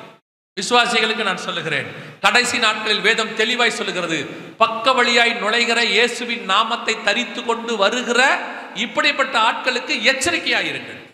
இல்லைன்னா கஷ்டம், ஏமாற்றப்படுவீர்கள், வஞ்சிக்கப்படுவீர்கள். இருக்கிறதுலேயே ரொம்ப டேஞ்சரான வஞ்சித்தல் என்ன தெரியுமா? உபதேசத்தில் விழுவது. எங்க பாஸ்டர் அடிக்கடி சொல்லுவாங்க, எதில் விழுந்தவனையும் தூக்கலாம், உபதேசத்திலையும் பணத்திலையும் விழுந்தவனும் தூக்க முடியாதும்பாங்க. ரொம்ப டேஞ்சர் இந்த ரெண்டு. ஒன்னு பணம், இன்னொன்னு உபதேசம். உபதேசத்துல ரொம்ப கேர்ஃபுல்லா இருங்க. உங்களுக்கு ஒரு நல்ல சர்ச் இருக்கு, நல்ல ஊழியக்காரர் ஆண்டவர் கொடுத்திருக்கிறாரு, உபதேசம் கொடுக்குறாங்க, அப்படியே ஃபாலோ பண்ணுங்க, போதும். இது கொண்டு போய் உங்களை பரலோகத்துல என்ன செஞ்சிடும்? சேர்த்து விடும். ரெண்டாவது, அடுத்து வஞ்சிக்கிற காரியத்தை, இதுக்கு ஒத்த இன்னொரு காரியத்தையும் ஆண்டவர் சொல்றாரு, வஞ்சியாதபடிக்கு எச்சரிக்கையா இருங்கள்னு. 24ஆம் அதிகாரம், மத்திய எழுதின சுவிசேஷம் 24ஆம் அதிகாரம் 24 வாசிங்க. ஏனெனில் கள்ள கிறிஸ்துகளும் கள்ள தீர்க்கதரிசிகளும் எழும்பி கூடுமானால் தெரிந்து கொள்ளப்பட்டவர்களையும் வஞ்சிக்கத்தக்கதாக பெரிய அடையாளங்களையும் அற்புதங்களையும் செய்வார்கள். இது அடுத்து இதோட கூட இணைந்து செய்யற இன்னொரு காரியம். அது என்னன்னு கேட்டீங்கன்னா, கள்ள கிறிஸ்துகளும் கள்ள தீர்க்கதரிசிகளும் எழும்பி கூடுமானால் தெரிந்து கொள்ளப்பட்டவர்களையும் வஞ்சிக்கத்தக்கதாக பெரிய அற்புதங்களையும் அடையாளங்களையும் செய்வார்கள். விசுவாசி வஞ்சிக்கப்படுற ரெண்டாவது மிக முக்கியமான காரியம் என்னன்னு கேட்டீங்கன்னா, இந்த அற்புத அடையாளம். இதான் இருக்கிறதுலே டேஞ்சர். அடுத்த டேஞ்சர் வர்றது யாரு? கள்ள தீர்க்கதரிசி, கள்ள கிறிஸ்து. இன்னைக்கு இந்த வஞ்சிக்கிற காரியம் ரொம்ப அதிகமா போயிட்டு இருக்கு. அதுக்கு வஞ்சிக்கப்படுவதற்கு என்ன காரணம் அப்படின்னு கேட்டா, ஃபர்ஸ்ட் உள்ளது வசன அறிவு இல்லாததுன்னு பார்த்தோம். ரெண்டாவது அற்புத அடையாளம். அப்ப அற்புத அடையாளமே கிடையாதா? அற்புத அடையாளங்கள்லாம் நடக்காதா அப்படின்னு கேட்டீங்கன்னா, நிச்சயம் உண்டு. அற்புத அடையாளங்கள் உண்டுன்னு இயேசு சொல்றாரு. என் நாமத்தினாலே பிசாசுகளை துரத்துவீர்கள், என் நாமத்தினாலே வியாதியஸ்தர்களை சுகமாக்குவீர்கள். அடையாளங்கள்ல 9 வகையான வரங்கள்ல குணமாக்குற வரம் இருக்கு, அற்புதங்கள் செய்கிற வரம் இருக்கு. அற்புதம் இல்லைன்னு நான் சொல்லவே இல்லை. ஆனால் அற்புதம் செய்கிறவர் யார் என்பதுதான் முக்கியம். அற்புதம் செய்யறது யாருங்கிறதா முக்கியம். இப்போ அற்புதம் செய்யறத கள்ள தீர்க்கதரிசியா கள்ள கிறிஸ்துவான்னு நீங்க தெரிஞ்சுக்கணும். நல்ல ஊழியக்காரங்களும் அற்புதம் செய்வாங்க, நல்ல ஊழியக்காரங்களும் தீர்க்க தரிசனம் உரைப்பாங்க. அதனாலதான் தெசலோனிக்கருக்கு எழுதும் போது பவுல் தெளிவா சொல்றாரு, தீர்க்க தரிசனத்தை ஆராய்ந்து பார்த்து நலமானதை பிடித்துக் கொள்ளுங்கள். அதோட அர்த்தம் என்னன்னா, புலமானதும் வரும்னு அர்த்தம். ஒரு இடத்துல ஆண்டவர் சொல்றாரு, அவர்கள் நான் உரைக்காதிருந்தும் என் நாமத்தை கொண்டு அவர்கள் தீர்க்க தரிசனம் உரைக்கிறார்கள். இன்னொரு இடத்துல சொல்றாரு, பாகாலை கொண்டு தீர்க்க தரிசனம் உரைக்கிறார்கள். கடைசி காலத்துல உங்களை வஞ்சிக்கிறதுக்கு பிசாசின் மூலமா அற்புதம் நடக்கும். அந்த இது பிசாசின் மூலமா நடக்குதா அல்லது தேவன் செய்யறாராங்கிறத விசுவாசி ரொம்ப கேர்ஃபுல்லா புரிஞ்சுக்குங்க. ஏன்னா இப்ப வஞ்சிக்கிற காரியம் இது நடக்குது சர்ச். முதல்ல பிசாசு அற்புதங்களை செய்யுமா அப்படின்னு நீங்க கேட்டீங்கன்னா, வாசிங்க வெளிப்படுத்தின விசேஷம் 16ஆம் அதிகாரம் 13, 14 வசனங்கள் வாசி. வெளிப்படுத்தல் 16, 13, 14. அப்பொழுது வலு சர்ப்பத்தின் வாயிலும் மிருகத்தின் வாயிலும் கள்ள தீர்க்கதரிசியின் வாயிலும் இருந்து தவளைகளுக்கு ஒப்பான 3 அசுத்த ஆவிகள் புறப்பட்டு வர கண்டேன். அவைகளை அற்புதங்களை செய்கிற பிசாசுகள் ஆவிகள். அவைகள் அற்புதங்களை செய்கிற பிசாசுகள். அப்ப நல்ல தெளிவா சொல்லுது, பிசாசுகள் என்ன செய்யும்? அற்புதங்களை செய்யும். வசனம் தெளிவா இருக்குது, நேரடியா இருக்குது. அவைகள் அற்புதங்களை செய்கிற பிசாசின் ஆவிகள் அப்படின்னு இருக்கு. அப்படியானால் இப்போ அற்புதம் செய்யறது பிசாசா, அற்புதம் செய்யறது தேவ மனுஷனா, எப்படி கண்டுபிடிக்கலாம்? இதான் நீங்கள் ரொம்ப கேர்ஃபுல்லா இருக்க வேண்டிய ஒரு இடம். பல நேரங்களில் இதில் நீங்கள் வஞ்சிக்கப்படுகிறீர்கள். இதை எப்படி கண்டுபிடிக்கணுங்க? ரொம்ப ஈஸியா கண்டுபிடிக்கிறதுக்கு என்ன செய்யலாம் அப்படின்னு கேட்டீங்கன்னா, நான் ஒரு உதாரணத்தோட உங்களுக்கு சொல்லிடுறேன், அப்போ உங்களுக்கு ஈஸியா புரியும். சில வருஷங்களுக்கு முன்பாக, எனக்கு தெரிஞ்ச ஒரு 5-6 வருஷத்துக்கு முன்னாடி, ஒரு வெளிநாட்டு ஊழியக்காரர் ஒருத்தர் இந்தியாவுக்கு வந்தார். வந்துட்டு அவர் ஒரு அற்புதம் செஞ்சார். என்ன அற்புதம் செஞ்சார்னா, இந்த மாதிரி ஒரு வாட்டர் பாட்டில், இந்த மாதிரி 1 லிட்டர் பாட்டில் எடுத்து, இந்த தண்ணியை நான் இப்ப திராட்சரசமா மாத்த போறேன் அப்படின்னு சொன்னார். அடுத்து அவர் ஜெபம் பண்ணாரு. தண்ணி திராட்சரசமா மாறிடுச்சுன்னு அவர் சொன்னாரு. அவர் தான் சொன்னாரு, மாறிடுச்சுன்னு எனக்கு தெரியாது, அவர் சொன்னார். அடுத்து ஒருத்தரை கூப்பிட்டு குடிக்க சொன்னார். இதை குடிச்சு பாருங்கன்னாரு. அவரும் குடிச்சிட்டு சொன்னாரு, தண்ணி திராட்சரசமா மாறிடுச்சு, வெரி டேஸ்ட் அப்படின்னாரு. சரி, நான் ரெண்டுத்தையும் ஒத்துக்கிறேன். வந்த ஆள் யாருன்னு எனக்கு தெரியாது, ஒருவேளை அவங்களுக்கு தெரிஞ்சவங்களான்னு எனக்கு தெரியாது. நான் ஆனா ஒத்துக்கிறேன், ரெண்டையும் ஒத்துக்கிறேன். இப்ப தண்ணி திராட்சரசமா மாறினதாவே இருக்கட்டும், அது கலர்லாம் மாறல, இருக்கட்டும். ரெண்டாவது, வந்து கொடுத்தவருடைய சாட்சியை நான் ஒத்துக்கிறேன், தண்ணி திராட்சரசமாவே மாறிடுச்சு, மாற்று கருத்தே எனக்கு இல்லை. ஆனா இப்ப கேள்வி என்னன்னா, இவர் இந்த தண்ணியை ஏன் திராட்சரசமாய் மாற்றினார்? தண்ணியை அன்னைக்கு அவர் திராட்சரசமா மாத்தினதுக்கான காரணம் என்ன? இயேசு கிறிஸ்து கானாவூர்ல தண்ணியை திராட்சரசமாய் மாற்றினார். இயேசு ஏன் மாத்தினார்? அன்னைக்கு தேவை ஏற்பட்டது, இயேசு அதை தண்ணீரை திராட்சரசமாய் மாத்தினார். இவர் ஏன் மாத்தினார்? அன்னைக்கு தேவை ஒண்ணுமில்ல, எங்கிட்ட இந்த வல்லமை இருக்குன்னு காட்டுறார். அவ்வளவுதான் விஷயமே. இயேசு கிறிஸ்து ஒவ்வொரு அற்புதத்தை செய்து முடிக்கும் போதும் பாருங்க, வசனம் தெளிவா இருக்கும், ஜனங்கள் தேவனை மகிமைப்படுத்தினார்கள் இருக்கும். ஏன் அப்படி இருக்குன்னா, நமக்கு தான் இயேசு தேவன். அன்னைக்கு அவங்களுக்கு அவர் தீர்க்கதரிசியாக பட்டார். அவங்களுக்கு தீர்க்கதரிசியா பார்த்தாங்க. சிலர் எரேமியா என்றும், சிலர் யோவான் ஸ்நானகன் என்றும், சிலர் உம்மை தீர்க்கதரிசி என்றும் சொல்லுகிறார்கள். அப்போ ஒரு தீர்க்கதரிசி அற்புதம் செய்தா, அன்னைக்கு உள்ள யூதர்கள், அன்னைக்கு உள்ளவங்கள என்ன பண்றாங்க? இந்த அற்புதத்தை இந்த தீர்க்கதரிசி வழியாக செய்த தேவனை மகிமைப்படுத்தினார்கள். அப்ப அற்புத அடையாளம் செய்யப்படும் போது அது தேவனை மகிமைப்படுத்துவதாக, தேவனை உயர்த்துவதாக இருக்க வேண்டுமே ஒழிய, எவன் ஒருவன் தன் ஊழியத்திற்காக, தன் நாம மகிமைக்காக ஒரு அற்புத அடையாளத்தை செய்கிறானோ, அவன் தேவனால் அந்த அற்புதத்தை செய்யவில்லை, அது பிசாசினால் செய்யப்படுகிறது. அவ்வளவுதான் விஷயம். எல்லா அற்புத அடையாளமும் தேவனுக்கோட மகிமைக்கு மட்டும்தான். அவ்வளவுதான். அவர்கள் தேவன் பக்கம் திரும்புவதுக்கு தான் அற்புத அடையாளம். இன்னும் நீங்க மார்க் 16 போய் வாசிச்சு பாருங்க, 15-16 இருக்கு. வசனம் தெளிவா சொல்லுது, அவர் அற்புதங்களினாலும் அடையாளங்களினாலும் வேத வாக்கியத்தை உறுதிப்படுத்தினார். அவ்வளவுதான். அற்புத அடையாளம் எதுக்கு? வேத வாக்கியத்தை உறுதிப்படுத்துவதுக்கு. அற்புத அடையாளம் எதுக்கு? தேவனை மகிமைப்படுத்துவதுக்கு. இன்னைக்கு அற்புத அடையாளம் எதுக்கு செய்யப்படுது? அந்த ஊழியத்தின் வளர்ச்சிக்காக. அற்புத அடையாளம் எதுக்கு செய்யப்படுது? அந்த ஊழியக்காரருடைய பெயர் மகிமைக்காக. அவருக்கு அந்த வரத்தை கர்த்தர் தான் கொடுத்தார், மாற்று கருத்தே இல்லை. பயன்படுத்துவது யார்? அதான் கேள்வி. கர்த்தர் தான் என்ன பண்ணாரு? அந்த வரத்தை அவர் கொடுத்தாரு. ஆனா இப்ப அதை யூஸ் பண்றது யார்? சவுலுக்கு ராஜ்யபாரத்தை கர்த்தர் தான் கொடுத்தார். ஆனால் உள்ளிருந்து ஆளுகை செய்தது பிசாசு. அவனுக்குள் பிசாசு இருந்துச்சுன்னு வேதம் சொல்லுது. இன்னைக்கு அதே காரியம் தான் நடக்குது. கர்த்தர் ஒரு சிலருக்கு டேலண்ட் கொடுக்கிறார், மியூசிக். சிலருக்கு டேலண்ட் கொடுக்கிறார், பாட்டு. சிலருக்கு ஊழியம் கொடுக்கிறார், வரம். ஆனால் அது கர்த்தரால் வந்ததுதான். பயன்படுத்துகிறது யார்? இன்னைக்கு விசுவாசிக்கு ஆரம்பிக்கும் போது, சவுல் ஆரம்பிக்கும் போது நல்ல ராஜா. சவுலுடைய ராஜ்யபாரத்தோட 2ஆம் வருஷத்துல தான் தப்பு ஆரம்பிக்கும். முதல் வருஷம் சூப்பர் ராஜாவன். யாராவது அவனை பேசினா கூட அவன் எப்படி இருப்பான் தெரியுமா? காது கேளாதவனை போல இருப்பான். யாராவது அவனை சொல்லுவாங்க, உன்னை ஒருத்தன் திட்டா அவனை கொண்டு போடுன்னு அவன் சொல்லுவான், இன்று கர்த்தர் ரட்சிப்பை கட்டளையிட்டனால் இன்னைக்கு யாரையும் கொல்லக்கூடாதும்பான். அவ்வளோ நல்ல ராஜா. ஒரு ஊழியக்காரனை பார்க்கும்போது சவுல் சொல்லுவான், ஒரு ஊழியக்காரனை எப்படி வெறுங்கையா பார்க்க போறது, ஏதாவது எடுத்துட்டு போடுமேம்பான். அவ்வளவு நல்ல ராஜா. ஆனால் அவனுக்கு அதை பார்த்தா கர்த்தர் ராஜ்யபாரத்தை கொடுத்தார். ராஜ்யபாரம் இப்பொழுது பிசாசினால் பயன்படுத்தப்படுகிறது. அதே மாதிரிதான் ஊழியம் ஆரம்பிக்கும் போது அந்த ஊழியக்காரர்களுக்கு வரத்தை கொடுத்தது கர்த்தர். இன்னைக்கு பயன்படுத்துகிறது யார்? டேலண்ட், மியூசிக் வாசிக்கிறது, பாடுறது கொடுத்தது கர்த்தர், மாற்று கருத்தே இல்ல. அதை இன்னைக்கு யூஸ் பண்றது யார்? அதுதான் கேள்வி. விசுவாசிகள் ஆரம்பத்தில் உள்ளதையே வச்சுக்கிட்டு ஓடுறீங்க. முடிவு பரியந்தம் நிலை நிற்கிறவனே ரட்சிக்கப்படுவான். ஆரம்பிக்கிறவரும் முடிக்கிறதும், விசுவாசத்தை துவக்கினவரும் அவரே தான் முடிக்கணும். நடுவில் இன்னைக்கு நிறைய ஊழியக்காரங்கிட்ட கர்த்தர் இல்லை, வரத்தை பிசாசு பயன்படுத்துறான். ஒரு இடத்துல சவுல் தீர்க்க தரிசனம் உரைத்தான் வேதம் சொல்லுது. எல்லாரும் நினைச்சுக்கிட்டாங்களா சவுலும் தீர்க்க தரிசிகளில் ஒருத்தனோ? அதே தான் இன்னைக்கு கடைசி காலத்துல நிறைய ஊழியர்கள், நிறைய பேரை பிசாசு யூஸ் பண்ணுது. நீங்கள் இப்பொழுது அந்த வஞ்சிக்கிற காரியத்துல விழுந்து போகாமல் இருக்கணும். நீங்க எதுல விழுறீங்க தெரியுமா? அந்த வரத்தினால அதுல நடக்கிற அற்புத அடையாளத்தை பார்த்துட்டு நீங்கள் விழுகிறீர்கள்.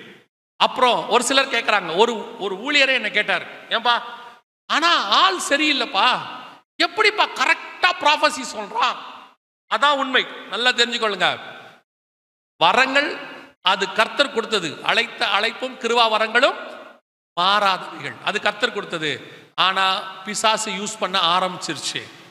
இப்போ கேரக்டர் பார்த்தா தப்பா இருக்குது, ஆனா ஊழியம் கரெக்டா நடக்குது, ஊழியம் பர்ஃபெக்டா போகுது. இப்போ நீங்க இப்படி எடுத்துக்கோங்க.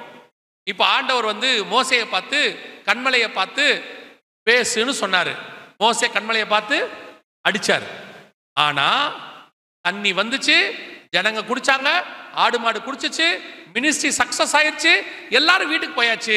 எல்லாரும் அன்னைக்கும் சொல்லியிருப்பாங்க, மோசே பெரிய ஆள்பா, தேவன்னா மலையை அடிக்கிறான் தண்ணி வருது, மோசேவுடைய கோல்ல வல்லமை இருக்குதுப்பா, மோசே பெரிய ஊழியக்காரன்பா, அன்னைக்கு செஞ்ச மாதிரியே இன்னைக்கும் அற்புதம் செஞ்சுட்டாப்பா, பாரு தண்ணி வந்துடுச்சு. ஆனா கர்த்தர் சொன்னாரு, நீங்கள் என் சத்துருக்களுக்கு முன்பாக என் நாமத்தை பரிசுத்த குலைச்சலாக்கினீர்கள். மினிஸ்ட்ரி சக்சஸ், ஊழியக்கார ஃபெயிலியர். இன்னைக்கு அதான் நடந்துட்டு இருக்குது. விசுவாசிகள் நீங்கள் அற்புதத்தை வைத்து, அடையாளங்களை வைத்து, தாளந்துகளை வைத்து ஊழியங்களையும் ஊழியக்காரனையும் நம்பிக்கொண்டிருக்கிறீர்கள்.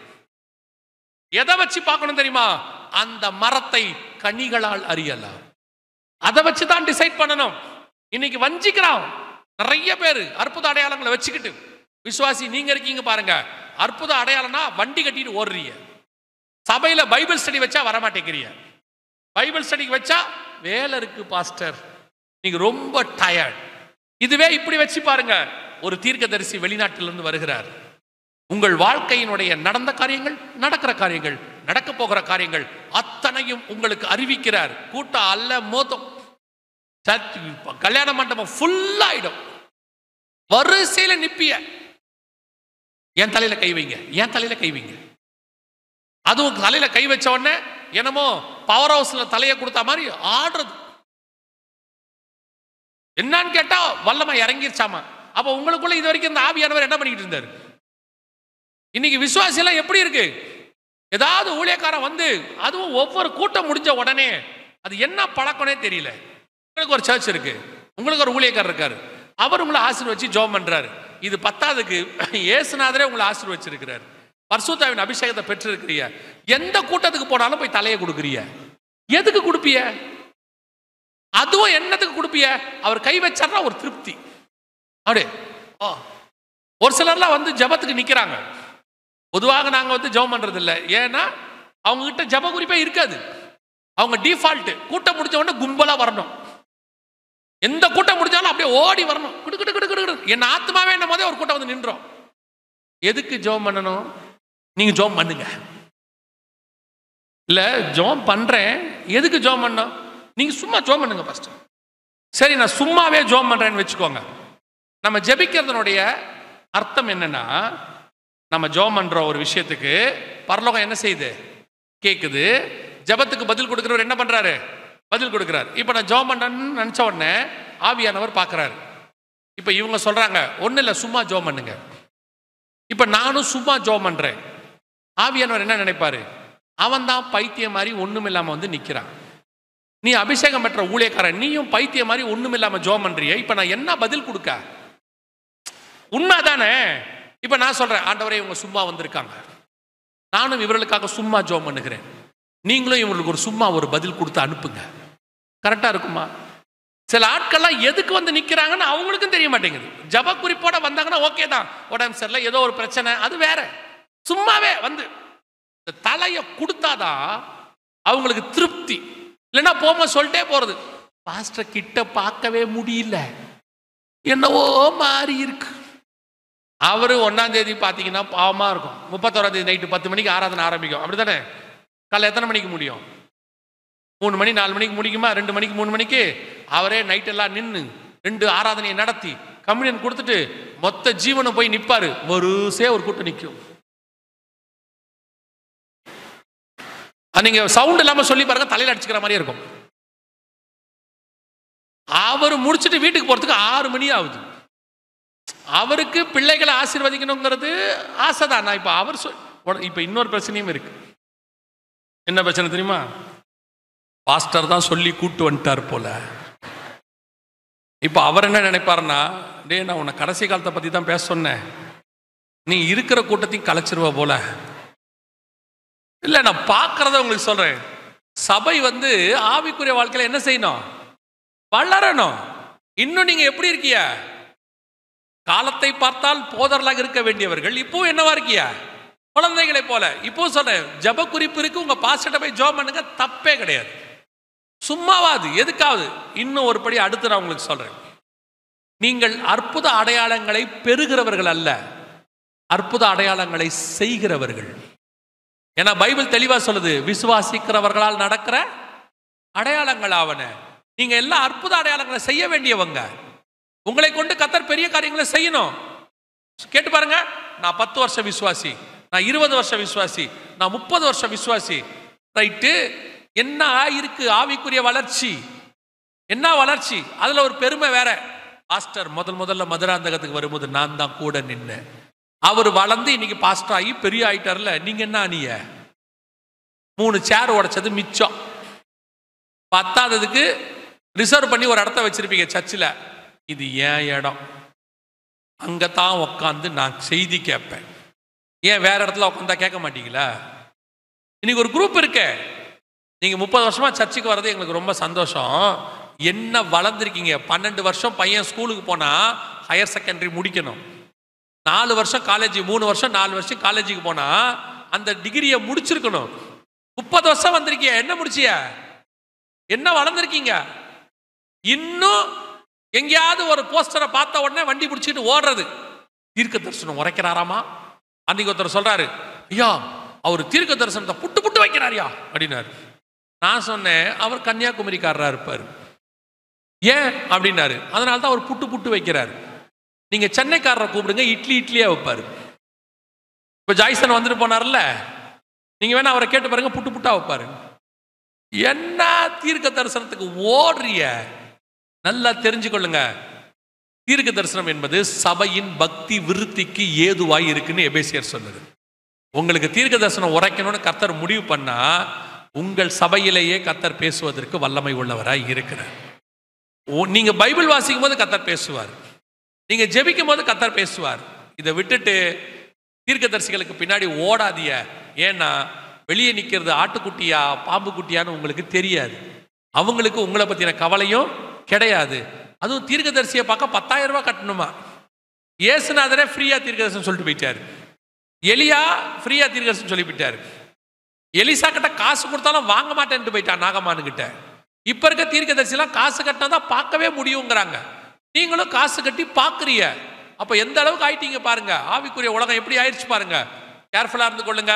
கடைசி காலத்துல இப்படிப்பட்டவர்கள் வந்து கூடுமானால் தெரிந்து கொள்ளப்பட்டவர்களையும் வஞ்சிப்பார்கள் இருக்க. நீங்கள் எல்லாம் தெரிந்து கொள்ளப்பட்டவர்கள், முன்குறிக்கப்பட்டவர்கள், அழைக்கப்பட்டவர்கள், இயேசுவின் இரத்தத்தாலே கழுவி நீதிமான்களாக்கப்பட்டவர்கள். உங்களையும் வஞ்சிக்கிற காரியங்கள் வரும். நீங்க ரொம்ப நினைச்சுக்காதீங்க, நான்லாம் 30 வருஷம் விசுவாசின்னு. எங்க பிசாசு யாரை வச்சு ஏமாத்துவான்னு தெரியாது. ரொம்ப கேர்ஃபுல்லா இருந்து கொள்ளுங்க. கடைசியா ஒரு காரியம், ஒரு எவிடன்ஸ், அதுக்கு எச்சரிக்கை இருக்க சொல்லி இயேசு சொல்றாரு. அதை சொல்லிட்டு நான் ஜெபம் பண்ணி பாஸ்டர் சொன்ன நேரத்துக்கு முடிச்சிருவேன். வாசிங்க 24ஆம் அதிகாரம் மத்தேயு எழுதின சுவிசேஷம் 6வது வசனத்தை வாசிங்க. 24:6 வாசிங்க.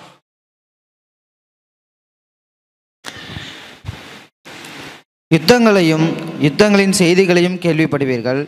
கலங்காதபடி எச்சரிக்கையாய் இருங்கள். இவைகள் எல்லாம் சம்பவிக்க வேண்டியதே, ஆனாலும் முடிவு உடனே வராது. நல்லா கவனிங்க. யுத்தங்களையும் யுத்தங்களின் செய்திகளையும் கேள்விப்படுவீர்கள், கலங்காதபடிக்கு எச்சரிக்கையாயிருங்கள். எந்த யுத்தத்தை இயேசு சொல்லுகிறார்? கவனிங்க, இதான் ரொம்ப முக்கியம். இப்போ இது நடந்துட்டு இருக்குது. இப்போ நாம் அந்த காலத்துக்குள்ளே இருக்கிறோம். ரொம்ப முக்கியமான இப்போ நீங்கள் எவிடன்ஸ் பார்க்குற விஷயம் இது. யுத்தங்களையும் யுத்தங்களின் செய்திகளையும் கேள்விப்படுவீர்கள், கலங்காதபடிக்கு எச்சரிக்கை. எந்த யுத்தத்தை இயேசு சொல்றாரு அப்படின்னு கேட்டிங்கன்னா, கடைசி காலத்தில் நடக்க வேண்டிய யுத்தம். எசேக்கியேல் புஸ்தகம் 38ஆம் அதிகாரம் 8வது வசனத்தை வாசிங்க. எசேக்கியேல் 38:8 வாசிங்க.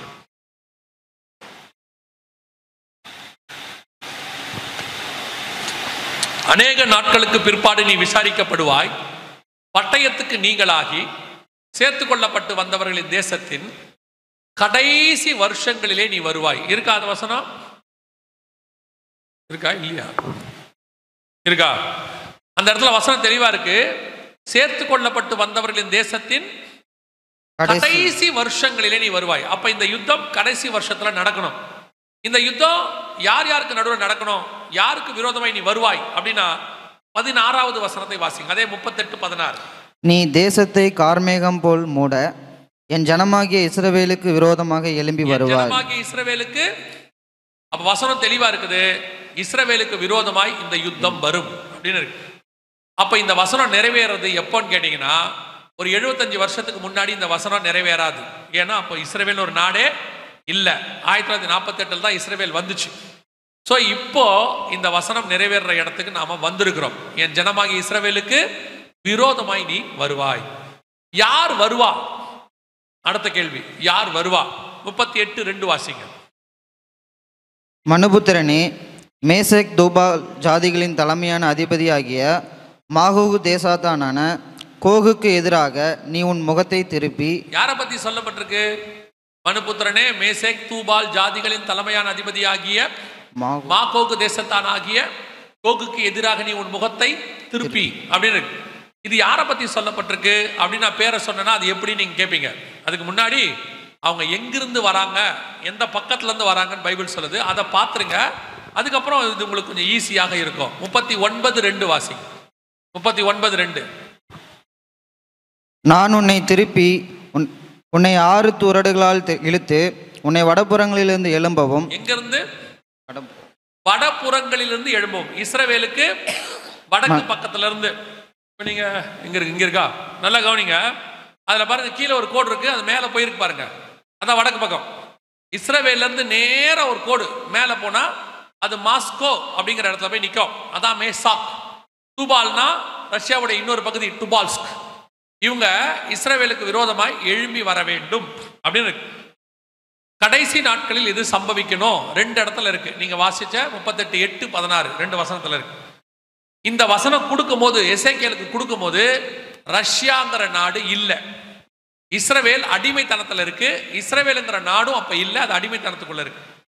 இப்போ இஸ்ரவேலுங்கிற நாடு இருக்கு, ரஷ்யாங்கிற நாடும் இருக்கு. எசேக்கியேல் 38:2 தி சீஃப் பிரின்ஸ் ஆஃப் ரோஷ் அப்படின்னு ஆங்கிலத்தில் இருக்கும், தமிழ்ல மட்டும் இருக்காது, மலையாளத்தில் இருக்கும், ஹீப்ரூல இருக்கும், அப்புறம் மராத்தி பைபிள்ல இருக்கும்.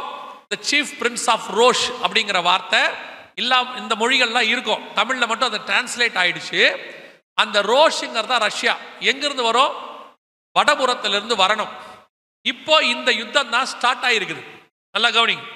இஸ்ரேல் கொஞ்சம் கொஞ்சமா யுத்தத்தை பெருசாக்கிடுச்சு. 2023 அக்டோபர் 7ஆம் தேதி இந்த யுத்தம் ஆரம்பிச்சிச்சு. அப்படியே படிப்படியா வந்துச்சு. ஆரம்பிக்கும் போது அந்த யுத்தம் இஸ்ரேல் ஹமாஸ் பிரச்சனையை ஆரம்பிச்சு, அதை அடுத்து இஸ்ரேல் ஹிஸ்புல்லா லெபனானுக்கு போய் இப்ப சிரியாக்குள்ள போயிடுச்சு. மேல வடக்கு பக்கம் மேல போயிடுச்சு. சிரியாங்கிற இடத்துல, கோலன் ஹைட்ஸ்ங்கிற இடத்துல இப்ப இஸ்ரேல் இருக்கு. அதே சிரியால தான் ரஷ்யாவுடைய படைகளும் சிரிய அரசுக்கு ஆதரவா இருந்துச்சு. இப்போ ரெண்டும் பக்கம் பக்கமா நெருக்கத்தில் இருக்கு. 40 கிலோமீட்டர் டிஸ்டன்ஸ்ல தான் இருக்கு. எப்ப வேணாலும் இந்த ரஷ்யா இஸ்ரேல் பிரச்சனை சண்டை அவங்க 2 பேரும் சண்டை போறது. ஆனா இந்த யுத்தம் ஆரம்பிச்சாச்சு. 3rd வேர்ல்டு வார் ரெடி ஆயிடுச்சு. ஸோ இப்போ இந்த யுத்தம் 3ஆம் உலக யுத்தமாக மாறும். அடுத்த 2025-26 எல்லாம் பஞ்சங்களும் இந்த யுத்தத்தினுடையதான வெளிப்பாடுகளாக இருக்கும். மிகப்பெரிய யுத்தம் நடக்கும். உலகத்தினுடைய காரியங்களை தலைகீழாக மாற்றக்கூடியதாக இருக்கும். இதை நான் சொல்லிக்கிட்டு இருந்தோம், எங்களை பயமுறுத்துறார். நான் இப்ப எல்லாரும் சொல்றாங்க, அரசாங்கங்களே சொல்லிருச்சு. பின்லாந்து, ஸ்வீடன் அரசாங்கம், ஜெர்மனி எல்லாருமே தேர்ட் வேர்ல்டு வார் ஸ்டார்ட் ஆயிடுச்சு, சாப்பாடு 6 மாசத்துக்கு வாங்கி வச்சுக்கோங்க அவங்க மக்களுக்கு சொல்லிட்டாங்க. ஜெர்மனி பெரிய பெரிய பில்டிங்கை எல்லாம் பங்கர்ஸா யூஸ் பண்ண சொல்லி அனௌன்ஸ் பண்ணிட்டாங்க. இப்போ தேர்ட் வேர்ல்டு வார்க்கான மிக முக்கியமான இடத்தில் நாம் இருக்கிறோம். இந்த யுத்தம் தான் இயேசு சொன்ன யுத்தங்களையும் யுத்தங்களின் கடைசி காலத்தில் நடக்க வேண்டிய யுத்தம். குறிப்பா பர்டிகுலர் வேர்ட் நீங்க எசேக்கியேல் 38:8 என் ஜனமாகிய இஸ்ரவேலுக்கு விரோதமாய் வருவாய்னு நிறுத்துனீங்கல்ல, அந்த நிறுத்தின இடத்துல இருந்து வாசிங்க பார்ப்போம். நீ தேசத்தை கார்மேகம் போல் மூட என் ஜனமாகிய இஸ்ரவேலுக்கு விரோதமாய் வருவாய்.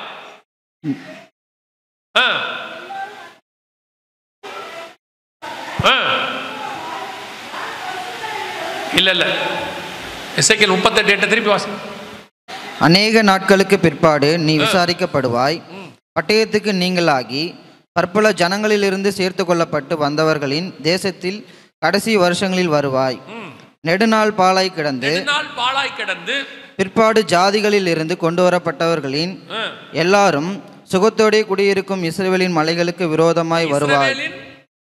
மலைகளுக்கு விரோதமாய், அந்த வேர்ட் நல்லா கவனிங்க, இஸ்ரவேலின் மலைகளுக்கு விரோதமாய் வருவாய். இப்ப வாசிங்க எசேக்கியேல் 39:2 வாசிங்க.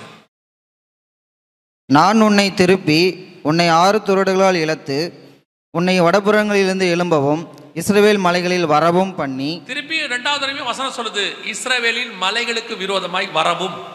இப்போ அக்டோபர் மாசம் ஆரம்பிச்ச இந்த யுத்தம் எங்க இருக்குன்னு கேட்டீங்கன்னா, அது பக்கத்திலே வைக்க வேண்டியதானே. கவனிங்க, இது இஸ்ரவேல் மலைகளுக்கு விரோதமாய் ஆரம்பித்த யுத்தம். இதுக்கு பேரு ஆபரேஷன் அல் அக்ஸா ஃப்ளட் அப்படின்னு கொடுத்துருக்காங்க பாருங்க. போன அக்டோபர் 7, 2023 இந்த அல் அக்ஸா ஃப்ளட்னா என்னன்னா, டெம்பிள் மவுண்ட் அப்படிங்கிறதான அந்த மலையில் இருக்கிற மாஸ்க் எங்களுக்கு வேணும்னு ஹமாஸ் யுத்தத்தை ஆரம்பிச்சாங்க. இந்த யுத்தம் ஆரம்பிச்ச இடம் மலை, மறந்துடக்கூடாது. இந்த யுத்தம் ஆரம்பிச்ச இடம் மலைகளுக்கு விரோதமாய் ஆரம்பிச்சிச்சு. இப்போ அந்த மலையும் இஸ்ரவேல் இன்னைக்கு போய் பிடிச்சிருக்கு, நேத்து இன்னைக்கும் கோலன் ஹைட்ஸ், அது ஒரு மலை சிரியால. இந்த 2 மலையையும் மீட்கணும்னு சிரியா கிளர்ச்சிக்காரங்க இப்ப சொல்லியிருக்கிறாங்க, நேத்து அனௌன்ஸ் பண்ணியிருக்கிறாங்க, நாங்க சிரியாவை பிடிச்சிருக்கிறோம், இப்ப எருசலேம்ல வந்து இந்த இடத்தை நாங்க பிடிப்போம்னு அனௌன்ஸ் பண்ணியிருக்கிறாங்க.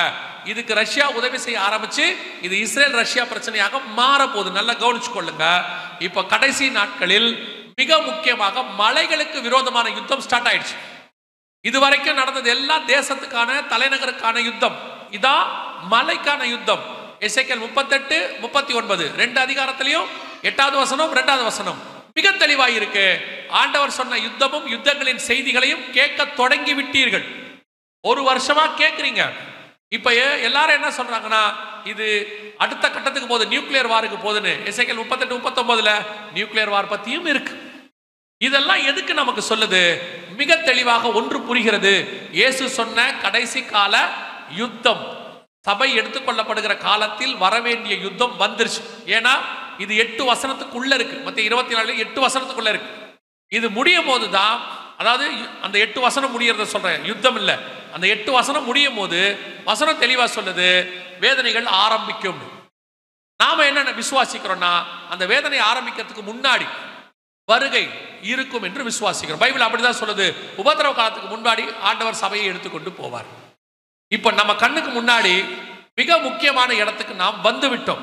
ஆண்டவர் சொன்னபடி துல்லியமாக கடைசி காலத்தினுடைய மிக முக்கியமான இடத்துக்கு நாம வந்து சேர்ந்துட்டோம். நம்ம கண்ணுக்கு முன்னாடி யுத்தம் ஆரம்பிச்சிருச்சு. இந்த யுத்தம் தான் அடுத்த 2-3 வருஷத்துக்கு, இன்னும் குறிப்பா சொல்லணும்னா, நான் உங்களுக்கு ஒரு டென்டேட்டிவா சொல்றேன், இதுதான் அடையாளம் அப்படிலாம் இல்ல, ஒரு டென்டேட்டிவா சொல்றேன். இன்னும் சில வருஷம் 2030க்குள்ள நாம் முழுவதும் சுவிசேஷம் சொல்லி முடிக்க வேண்டிய இடத்துக்கு நம்ம வந்துட்டோம். ஏன்னா இந்த யுத்தம் பெரிய அளவுல போகும்போது நம்மளால போய் சுவிசேஷமே வெளியே சொல்ல முடியாது. அந்த அளவுக்கு யுத்தம் துணிகரம். இப்ப நீங்க பாத்தீங்க இல்லையா, கொரோனா வந்துச்சு, வெளியே போக முடியல. கொரோனாவை விட மோசமான கிருமி ஒண்ணு வருது. அவங்கள அனௌன்ஸ் பண்ணியிருக்கிறாங்க. யாரு? இவங்களே சொல்லியிருக்கிறாங்க. WHO சொல்லியிருக்கு, கொரோனாவை விட மோசமான கிருமி ஒன்று வருகிறது, 20 மடங்கு சக்தி வாய்ந்தது. இவங்களே அனௌன்ஸ் பண்ணியிருக்கிறாங்க. ஒரு பக்கம் யுத்தம், ஒரு பக்கம் இந்த மாதிரி கொள்ளை நோய்கள், ஒரு பக்கம் பஞ்சம், ஒரு பக்கம் பூமி அதிர்ச்சிகள். இதெல்லாம் ஒன்னா சேரும் போது மிகப்பெரியதான பேரழிவு சபை எடுத்துக்கொள்ளப்படுகிற காலத்தில் நடக்கணும். இதுக்கு நடுவுல கர்த்தர் சொன்னபடி பல காரியங்கள் நடந்துகிட்டே இருக்கு. இப்ப நாம ஆயத்தமா இருக்கிறோமா? இதான் கேள்வி. ஆண்டவர் சொன்னபடி இது துல்லியமா நடக்க ஆரம்பிச்சிருச்சு. கர்த்தருடைய வார்த்தைகளில் ஒன்றும் தவறி போகவில்லை. 100%. 2500 வருஷத்துக்கு முன்னாடி எழுதுனது நம்ம கண்ணுக்கு முன்னாடி நடக்குது. இப்போ இங்க இருக்கக்கூடியதான இந்த மாஸ்கை சுத்தி தான் சண்டை நடக்கும். அந்த மாஸ்கை யார் கைப்பற்ற போறாங்க என்பதுதான் கேள்வி. அதனுடைய முடிவை நீங்கள் பார்ப்பீர்கள். அந்த இடத்துல தான் 3வது தேவாலயம் வரணும். இப்ப தேவாலயத்துக்கான எல்லா கருத்தையும் அவங்க கொண்டு வந்துட்டாங்க. இந்த தேவாலயத்தை கட்டி கொடுக்கிறவனா தான் அந்தி கிறிஸ்து வருவான். அவன் தான் பரிசுத்த ஸ்தலத்துல வந்து நிற்பான். அவன் வருவதற்கு முன்பதாக உங்களை என்னையும் மீட்க வருவேன் என்று இயேசு வாக்கு பண்ணி இருக்கிறார். அல்லேலூயா. அப்ப இயேசு சொன்ன இத்தனை விஷயங்களும் துல்லியமாய் நடக்குமானால் அவர் வருவேன் என்கிற வாக்கு தத்தமும் நிறைவேற போகிறது. ஆண்டவர் என்ன செய்ய போறாரு? நம்மளை வந்து மீட்டுறார். இத்தனை வருஷம் காத்திருந்த காத்திருக்குதல் முடிவுக்கு வரப்போகிறது. இதெல்லாம் ஒரு பக்கம் இருக்கட்டும். இயேசு வரப்போவது உண்மை, அடையாளங்கள் நடக்குது, எல்லாம் ஓகே. நீங்களும் நானும் அந்த வருகையில் போவோமா? அதான் கேள்வி. இயேசு என்ன சொல்ற ஒரு வார்த்தை, அதுல யுத்தங்களின் செய்திகளையும் கேள்விப்படுவீர்கள், கலங்காதபடிக்கு எச்சரிக்கையா இருங்க. எப்படி இருப்பீங்க? எப்படி பயப்படாம இருப்பீங்க? வசனம் சொல்லுது, கலங்காதபடிக்கு எச்சரிக்கையா இருங்கள். எப்படி பயப்படாம இருக்கிறது? வரப்போறது நியூக்ளியர் வார், ஒரு பக்கம் கொள்ளை நோய் பெருசா நடக்கும். ஆனா இயேசு சொல்றாரு, கலங்காதபடிக்கு எச்சரிக்கையா இருங்கள். அதோட அர்த்தம் என்னன்னா, இதெல்லாம் வரப்போகிறது உண்மை, எந்த விதமான மாற்று கருத்தும் இல்லை. ஆனால் இது எல்லாம் உலகத்தில் சம்பவிக்க வேண்டியது. இது எதுவுமே தேவ பிள்ளைகளுக்கோ தேவ ஜனங்களுக்கோ வரக்கூடாது. கலங்காதபடிக்கு எச்சரிக்கையாயிருங்க. இது உங்களுக்கு எனக்கும் வராதுன்னு பைபிள் சொல்லுது. வராதுன்னா யாருக்கு வராது? கலங்காதபடிக்கு எச்சரிக்கையா இருக்கிறவங்களுக்கு வராது. பயந்தா வரும். நான் பயந்தது எனக்கு நேரிட்டது. பயம் ஒரு பாவம், மறந்துடாதீங்க. 21ஆம் அதிகாரம் வெளிப்படுத்தின விசேஷம் 8வது வசனத்தை வாசிக்கும் போது, அக்னியும் கந்தகம் எரிகிற கடலில் பங்கடைக்கிறவங்க லிஸ்ட்ல ஃபர்ஸ்ட் யார் இருக்கா? பயப்படுகிறவர்கள். இதைத்தான் இயேசு சொல்றாரு, பயப்படாதிருங்கள். யுத்தம் வரும், கொள்ளை நோய் வந்துச்சு, அது உலகத்துக்கு வரும், தேவ பிள்ளைகள் வீட்டுக்குள் வராது. யுத்தம் நடக்கும், அது தேவ பிள்ளைகள் வீட்டுக்குள் வராது. பஞ்சம் வரும், ஆனால் நம் வீட்டில் ஆகாரம் கர்த்தர் கொடுத்திருப்பார். இந்த விசுவாசம் நமக்கு வேணும். விசுவாசித்தால் தேவனுடைய மகிமையை நீங்கள் காண்பீர்கள். இப்ப நடக்க போறதெல்லாம் உண்மைதான். பயப்படாம இருப்பீங்களா? இது உங்களால முடியுமா? இஸ்ரவேல் முழுக்க, எகிப்து முழுக்க வாதை வந்தது. அது இஸ்ரவேல் இருந்த கோசே நாட்டில் மட்டும் வரவில்லைன்னு பைபிள் சொல்லுது. அதே தேவன் தான் இன்னும் ஜீவனோடு கூட இருக்கிறார். உலகம் முழுக்க தண்ணீர மூழ்கிறது, அது நோவாய் இருந்த பேழைக்குள் மட்டும் வரவில்லை என்று வசனம் சொல்லுகிறது. அந்த தேவன் தான் இன்னும் ஜீவனோடு கூட இருக்கிறார்.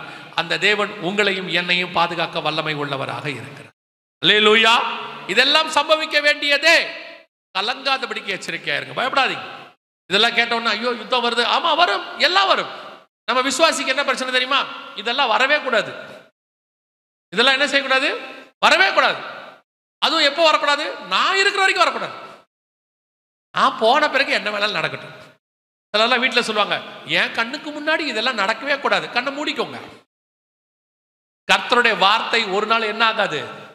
மாறி போகாது. இன்னும் கொஞ்சம் பேர் சொல்லுவாங்க, இது கிருபையின் காலம், அதெல்லாம் கர்த்தர் அனுமதிக்க மாட்டாரு.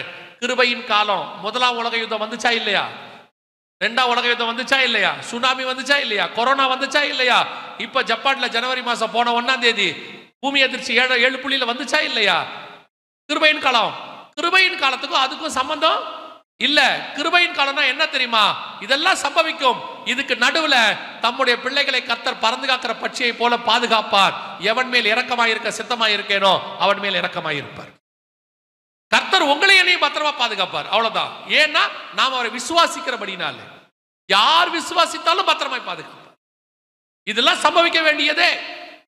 ஒண்ணு நீங்க நடக்காதுங்கிறீங்க, இல்ல ஆயத்தப்படாம இருக்கீங்க, நிர்விசானமா இருக்கீங்க. வர வேண்டிய காலம் வந்துருச்சு. வாசப்பள்ளியிலிருந்து கதவை தட்டுகிற வருகையில எந்த நேரம் அழைத்து கொண்டு போவார். இப்படிதான் கொரோனாக்கு முன்னாடியும் ஆண்டவர் சொல்லிக்கிட்டே இருந்தார். WHO சொல்லுச்சு, நாங்கள் எடுத்து சொன்னோம், பைபிள்ல சொன்னது இப்போ சொல்றாங்கன்னு.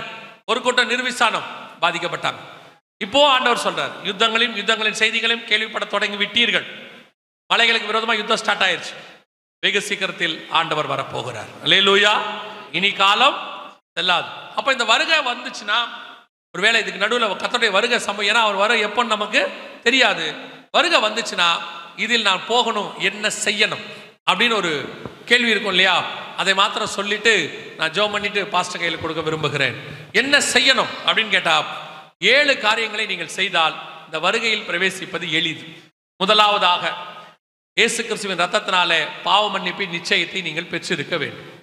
இயேசு என் பாவத்தை மன்னிச்சாருங்கிற நிச்சயம் இருக்கணும். இல்லைங்க, நாலா கிறிஸ்டியன் ஃபேமிலி, 2 தலைமுறை கிறிஸ்டின், 3 தலைமுறை கிறிஸ்டின், நீங்க 30 தலைமுறை கிறிஸ்டினா கூட இருந்துக்கோங்க, நீங்க பாவம் செஞ்சா உங்க பாவத்துக்கு நீங்க தான் மன்னிப்பு கேட்கணும். கிறிஸ்தவங்களா இருக்கிறதுனால பாவம் செஞ்சதுனால பரலோகத்துக்கு போயிடலான்னு நினைக்காது. நான் ஏஜி சர்ச்சில் மெம்பரு, அதனால எனக்கு பரலோகத்தில் இடஒதுக்கீடு கொடுத்துருப்பாங்கலாம் நினைக்காதீங்க. பரலோகத்துக்குள்ள இங்கே வேற வழி இல்லை. நம்ம டினாமினேஷனா சர்ச்சா காலத்தின் கட்டாயம் பிரிஞ்சிருக்கிறோம். பரலோகத்துக்குள்ள எந்த டினாமினேஷனுக்கும் சர்ச்சுக்கும் வேலையே இல்லை. அங்க நீங்க ஏசிஐ இப்படி வாங்க, ரைட்ல வாங்க, ஏஜி லெஃப்ட்ல வாங்க, சிஎஸ்ஐ எல்லாம் இந்த பக்கம் வாங்க அப்படின்லாம் கூப்பிட போறது இல்லை. பரலோகத்தின் வாசல்ல 2 சாட்சி, உண்மையும் உத்தமம் உள்ளவனே எஜமானுடைய சந்தோஷத்துக்குள் பிரவேசி, அக்கிரம செய்கைக்காரரே என்னை விட்டு அகன்று போங்கள். 2ல ஏதாவது ஒண்ணுதான். ஸோ பரலோகத்துக்குள்ள போகும்போது நான் எவ்வளவு தசமா கொடுத்தேன், எவ்வளவு காணிக்க கொடுத்தேன், என்ன பண்ணேன், அதெல்லாம் அங்க 2வது தான். முதலாவதாக, உங்கள் உள்ளான மனுஷன் பாவம் மன்னிக்கப்பட்டிருக்கிறதா, ரத்தத்தாலே கழுவப்பட்டிருக்கிறதா, பாவ அறிக்கை பண்ணியிருக்கீங்களா, ரட்சிக்கப்பட்டிருக்கீங்களாங்கிறதா ஃபர்ஸ்ட் பாயிண்ட்.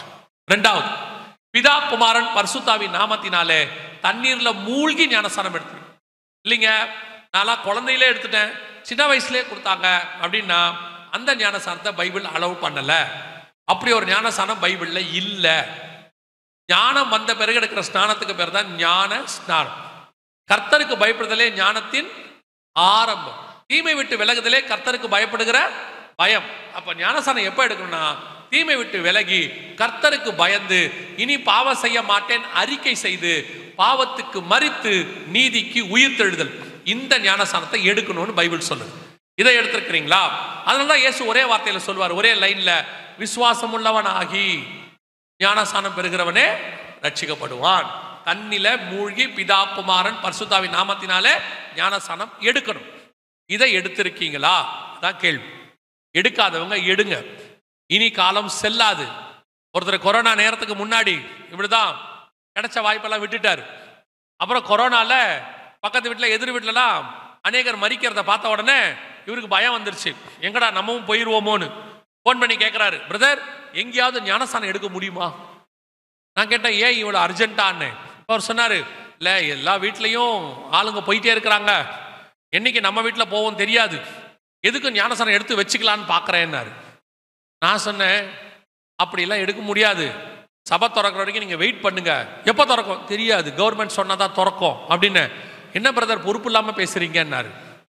நான் சொன்னேன், சபை திறந்துருந்துச்சு, தொட்டி நிறைய தண்ணி இருந்துச்சு, எத்தனை ஊழியக்காரங்க தலை கிடைக்குமான்னு தேடினாங்க, நீங்க வரல, இப்ப என்னதான் பண்ணணும்னாரு. சாகாம பார்த்துக்கோங்கன்னு சொன்னேன்.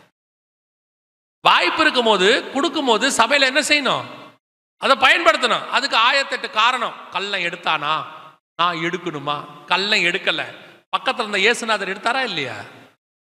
நீ ஏன் திருடனை பார்க்கற, நல்லவரை பார்க்க வேண்டியதானே? நீ நல்லவனா இருந்தா இயேசுநாதரை பாரு, நீயும் திருடனா இருந்தா திருடனே பாரு. இயேசுநாதர் ஞானஸ்நானம் எடுத்திருக்காரு, அது கண்ணுக்கு தெரியல. கள்ளம் எடுத்தானா? ஒரு குரூப் கேட்டுக்கிட்டு இருக்கு. கள்ளம் எடுக்கல, அவன் பரலோகத்துக்கும் போல, ஆவிகள் இளைப்பாடுகிற பரதீசிக்கு போனான். ஆனா உங்களுக்கு எனக்கும் வாக்குத்தத்தம் பண்ணினது பரலோகம். அது உள்ள பிரவேசிக்கணும்னா தண்ணியில மூழ்கி ஞானஸ்நானம் எடுக்கணும். 3வது, எபேசியர் 4:30 சொல்லுது, மீட்கப்படும் நாளுக்கென்று முத்திரையான பரிசுத்தாவின் அபிஷேகத்தை பெற்றிருக்கணும். சபையில் நடக்கிற அபிஷேகத்தில் கலந்து கொள்ளுங்க. சிலர் சொல்லுவாங்க ஆவியானவர்லாம் இல்லைம்பாங்க. பரிசுத்தாவியை பெற்ற நாங்கள் சொல்லுகிறோம், ஆவியானவர் உண்டு. அவர்தான் சபையின் மூத்த போதகராய் இருக்கிறார். அவர்தான் சபையை நடத்துகிறார். அவர்தான் சபையை கொண்டு போய் பரலோகத்தில் சேர்க்க போகிறார். அல்லேலூயா. 4வது, வேறுபாடு உள்ள வாழ்க்கை. அப்போஸ்தலர் 2:40 சொல்லுது, மாறுபாடான சந்ததியை விட்டு விலகி உங்களை ரட்சித்துக் கொள்ளுங்கள். உலகத்துக்கும் உங்களுக்கும் ஒரு வேறுபாடு இருக்கணும். உலகத்துக்கு ஒத்த வேஷம் தரிக்க கூடாதுன்னு இருக்கு.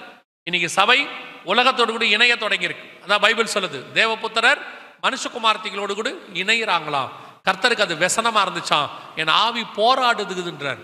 உலகத்தோடு கூட இணையக்கூடாது. கடைசி நாட்கள்ல சபையில் இருக்கிற வாலிப பிள்ளைகள், வாலிப பசங்க உலகத்துல வேலைக்கு போகும்போது, அந்த கம்பெனியில போகும்போது, காலேஜுக்கு போகும்போது, அங்க இருக்கிறவங்கள பார்க்கும்போது தேவபுத்திரர் மனுஷகுமார்த்தியை பார்க்கறான், உலகத்தை பார்க்கறான். அது அதிக சௌந்தரியம், பார்க்கறதுக்கு பயங்கரமா இருக்கு. ஓ வந்து சொல்றான், அப்பா மாட்ட கட்டினா அதைத்தான் கட்டுவேன், இல்ல செத்து போவேன், அவன் சாவ மாட்டான். அப்பா அம்மா பயப்படுறாங்க, ஐயோ பையன் செத்துற போறான்னு. கட்டி வச்சீங்கன்னா டெய்லி சாவான். அவனுக்கு தெரியாது, கட்ட பிறகு டெய்லி சாவான். அப்புறம் அவனே வந்து பாவரிக்கை பண்ணுவான், தெரியாம பண்ணிட்டேன், எவ்வளோ சொன்னாங்க நான் கேட்கல. எவன் கேட்கறான்? எவன் கேட்கறான் சொன்னா? ஒரு பிள்ளை சொல்லுச்சு, இவர் ஒருத்தரை என்னால ஆண்டவர்கள் நடத்த முடியாதா? நான் பிலீவரை கல்யாணம் பண்ண போச்சு. நம்ம சென்னையில தான். இவரை என்னால கல்யாணம் பண்ண முடியும், நான் ஆண்டவர்களை நடத்த மாட்டேன்னா? எங்க அப்பா, அவங்க அப்பா பிலீவர், எவ்வளவு பேர் ஆண்டவர்கள் நடத்தி இருக்கிறாரு. கடைசியில அது ஆத்மாதாயமாய் போயிடுச்சு, ஆண்டவரோட தூரம் போயிடுச்சு. எதுக்கு சொல்றேன்? நல்லா கவனிச்சு கொள்ளுங்க. வேதம் தெளிவா சொல்லுது, உலகத்தோடு கூட சபை இணைய கூடாது. ரெண்டாவது, இந்த உலகத்தில் இருக்கிற காரியத்தை சபைக்குள்ள கொண்டாடாதீங்க. அவன் ஆடுற ஆட்டம், அவன் பாடுற பாட்டு, அவன் குதிக்கிற மாதிரி குதிக்கிறது, அவனை மாதிரி ட்ரெஸ் போட்டுக்கிறது. நமக்குன்னு ஒன்று கத்தர் வச்சிருக்கிறார், அதைத்தான் நாம் செய்யணும். நாம் அழைக்கப்பட்டது உலகத்தின் சாயலை தரித்து கொள்ளும்படி அல்ல, குமாரனின் சாயலுக்கு ஒப்பாய் இருக்கும்படி. அதான் ரொம்ப முக்கியம். பவுல் தெளிவா எழுதுறாரு, எல்லாவற்றையும் அனுபவிக்க எனக்கு அதிகாரம் உண்டு, எல்லாமும் எனக்கு தகுதியாயிராது. அதான் ரொம்ப முக்கியம். இன்னைக்கு அப்படியே சர்ச்சில் ஆராதனை எப்படி நடக்கணுங்கிறான், சினிமாக்காரன் ஆடுற மாதிரி ஆடணுங்கிறான். அதெல்லாம் இங்க முடியாது. இது பரலோகத்தின் ஆராதனைக்கு ஒத்த ஆராதனையா தான் இருக்கணும், உலகத்தின் ஆராதனைக்கு ஒத்த ஆராதனையா இருக்காது. இன்னைக்கு அவங்க என்ன செய்யறாங்க, உடனே அப்படின்னா அதே மாதிரி ஆடுற ஆட்கள்கிட்ட நான் போவேன், போ ஒரு நாள் காணாம போவேன். சில இடத்துல கடினமா தான் இருக்கும், ஆனா அது முடிவு பரிந்தும் உன்னை கொண்டு போய் சேர்க்கும். சிலருக்கு பின்னாடி போன காணாம போயிடுவேன். கேர்ஃபுல்லா இருந்து கொள்ளுங்க. அஞ்சாவது, சுவிசேஷம் அறிவித்தல் உங்கள் மேல் விழுந்த கடமை. You must breach gospel. நீங்க ரட்சிக்கப்பட்டீங்கன்னா காஸ்பல் சொல்லுவீங்க. ஏன் தெரியுமா? ரட்சிக்கப்பட்ட உடனே உங்களுக்குள்ள ஒரு சந்தோஷம் வரும், அதற்கு பேர் ரட்சண்ய சந்தோஷம். அதோடைய சுபாவம் என்னன்னா, யாருக்கிட்டையாவது சொல்லும். அப்படி சொல்லலைன்னா அந்த அந்த சந்தோஷம் உங்களுக்குள்ள வரலன்னு அர்த்தம். இந்த சந்தோஷம் வந்துச்சுன்னா யார்ட்டையாவது சொல்லுவீங்க சுவிசேஷம். அந்த சுவிசேஷம் அறிவிக்கிறது உங்க மேல் விழுந்த கடமை. சொல்லாவிட்டால் உங்களுக்கு ஐயோ அப்படின்னு இருக்கு. இன்னொன்னு சொல்றேன், பரலோகத்துக்கு போகும்போது நீங்க இந்த பூமியில இருந்து கொண்டு போக போறது ஒன்னே ஒண்ணுதான், நீங்கள் சம்பாதிக்கிற ஆத்மா மட்டும். ரெண்டாவது உங்க ஆத்மா மட்டும், வேற எதுவுமே வராது. எவ்வளவுக்கு எவ்வளவு ஆத்மா கொண்டு போக முடியுமோ அவ்வளவுக்கு எவ்வளவு சுவிசேஷம் சொல்லுங்க. காலம் ரொம்ப நெருங்கிருச்சு, ரொம்ப ஷார்ட் டைம். எவ்வளவுக்கு எவ்வளவு கொள்ளை பொருளை ஆத்மாக்களை அள்ள முடியுமோ அவ்வளவுக்கு எவ்வளவு சொல்லுங்க. அந்த புக்கு போட்டிருக்கிறாங்க, போய் சொல்லணும், 100 பேருக்கு கொடுக்கணும்னு சொல்லியிருக்கிறாங்க. ஜபத்தோட செய்யுங்க. நீங்கள் போகிற இடங்களிலே கர்த்தர் திறந்த வாசலை கட்டளையிடுவதற்கு வல்லமை உள்ளவராய் இருக்கிறார். ஆறாவது, இயேசு வருவார் என்பதை ஒவ்வொரு நாளும் விசுவாசிக்கணும், எதிர்பார்த்து காத்திருக்கணும்.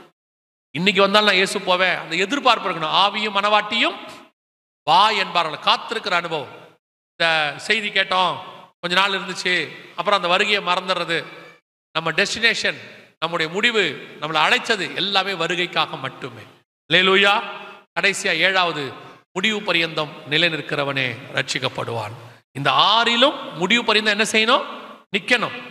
எடுத்த அடைந்த ரட்சிப்பு, எடுத்த ஞானசானம், பெற்றுக்கொண்ட அபிஷேகம், வாழ்ற வேறுபாடுள்ள வாழ்க்கை, சொல்ற சுவிசேஷம், விசுவாசிக்கிற வருகை, இந்த ஆறிலும் கடைசி வரைக்கும் நின்னீங்கன்னா கர்த்தருடைய வருகையில பிரவேசிப்பது எளிது. அல்லேலூயா. ஆண்டவர் வரப்போகிறார், இனி காலம் செல்லாது. நாம் ஏந்திரிப்போமா? நாம் ஜெபிக்க போகிறோம். ஒரு 2 நிமிஷம் மாத்திரம் நான் ஜெபித்து பாஸ்டர் கையில் கொடுக்குறேன், தொடர்ந்து அவங்க நடத்துவாங்க. சீக்கிரம் ஏந்திரிப்போமா?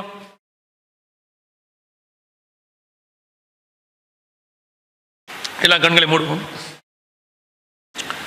ஒரே ஒரு கேள்வியை மாத்திரம் நான் கேட்டு ஜெபித்து முடிக்க விரும்புகிறேன். எல்லா கண்களை மூடி இருப்போம். கரெக்டாக 2 நிமிஷம் தான் பாஸ்டர் கிட்ட கொடுத்துருவேன், தொடர்ந்து அவங்க நடத்துவாங்க.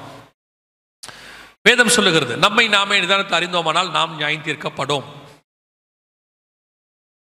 உங்களை ஆராய்ந்து பாருங்க, இந்த வருகையில நீங்க போவீங்களா? உங்களுக்கே தெரியும், உங்க இருதயத்துக்கு தெரியும், உங்களுக்குள்ள இருக்கிற ஆவியானவர் உணர்த்துவார் உங்களுக்கு எது தடையா இருக்குன்னு பாருங்க. அந்த தடைகளை இப்பொழுது தேவ சமூகத்தில் அறிக்கை செய்து விட்டு விடுகிறதான வேலை. சில நேரத்தில் நான் விடணும்னு நினைக்கிறேன், ஆனால் என்னால் விட முடியல அப்படின்னீங்கன்னா ஆவியானவர் உங்களுக்கு ஏற்ற சமயத்தில் உதவி செய்கிறவராக இருக்கிறார்.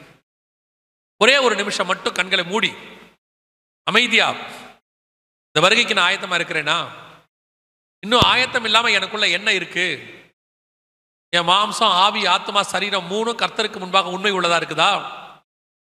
உங்களுக்கே தெரியும், ஆவியானவர் உணர்த்துவார். யாரும் இங்கிருந்து எதுவும் சொல்ல வேண்டாம், ஆராய்ந்து பாருங்க. ஒரே ஒரு நிமிஷம் மட்டும் கண்களை மூடி இருப்போம் எல்லாரும், வேற யாரும் எந்த வேலையும் பார்க்க வேண்டாம், எல்லாரும் கண்களை மூடுங்க. அந்த நேரத்தில் ஒரே ஒரு கேள்வியை மாத்திரம் கேட்டு நான் ஜெபித்து முடிக்க விரும்புகிறேன். நான் இன்னும் தண்ணியில மூழ்கி ஞானஸ்நானம் எடுக்கல. எனக்கு ஆண்டவர் இன்னைக்கு உணர்த்தினாரு, இந்த நேரத்தில் என்ன ஞானஸ்நானத்துக்கு தண்ணியில மூழ்கி எடுக்க என்னை ஒப்பு கொடுக்கிறேன் அப்படிங்கிறவங்க இருந்தா உங்க வலது கரத்தை உயர்த்துங்க. நான் உங்களுக்காக ஜெபிக்க விரும்புகிறேன். நான் இன்னும் தண்ணியில மூழ்கி எடுக்கல, கர்த்தர் எனக்கு உணர்த்தினாரு, நான் தண்ணியில மூழ்கி ஞானஸ்நானம் எடுக்க விரும்புறேன் அப்படிங்கிறவங்க மட்டும் உங்களுக்காக நான் ஜெபிக்க தான் போறேன், வேற ஒன்றும் இல்லை. யார் இருக்கிறீங்க கரங்களை உயர்த்துங்க பார்ப்போம், நாம் ஜெபிக்கலாம். ஒருத்தர் இருக்கிறாங்க, வேற யாராவது இருக்கிறீங்களா? 2 பேர் இருக்கிறாங்க, 3 பேர் இருக்கிறாங்க, 4. இது உங்களுக்கான ஜெபம் தான். 5, 6, 7 பேர் இருக்கிறாங்க.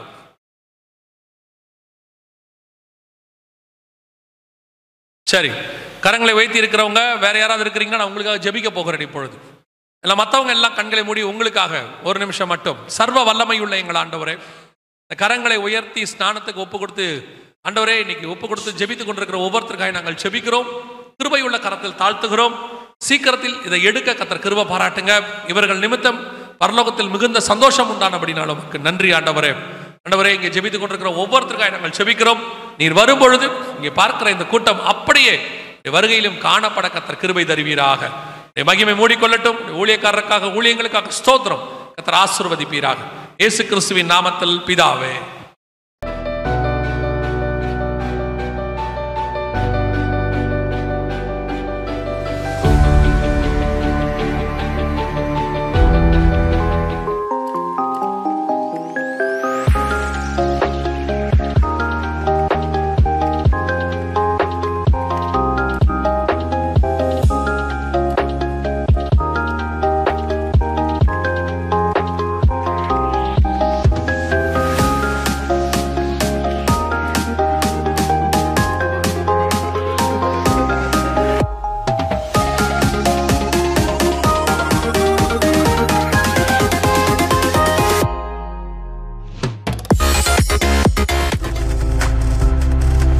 நீங்கள் பார்த்துக் கொண்டிருப்பது உங்கள் ஜாய் டிவி. உங்கள் துக்கம் சந்தோஷமாய் மாறும்.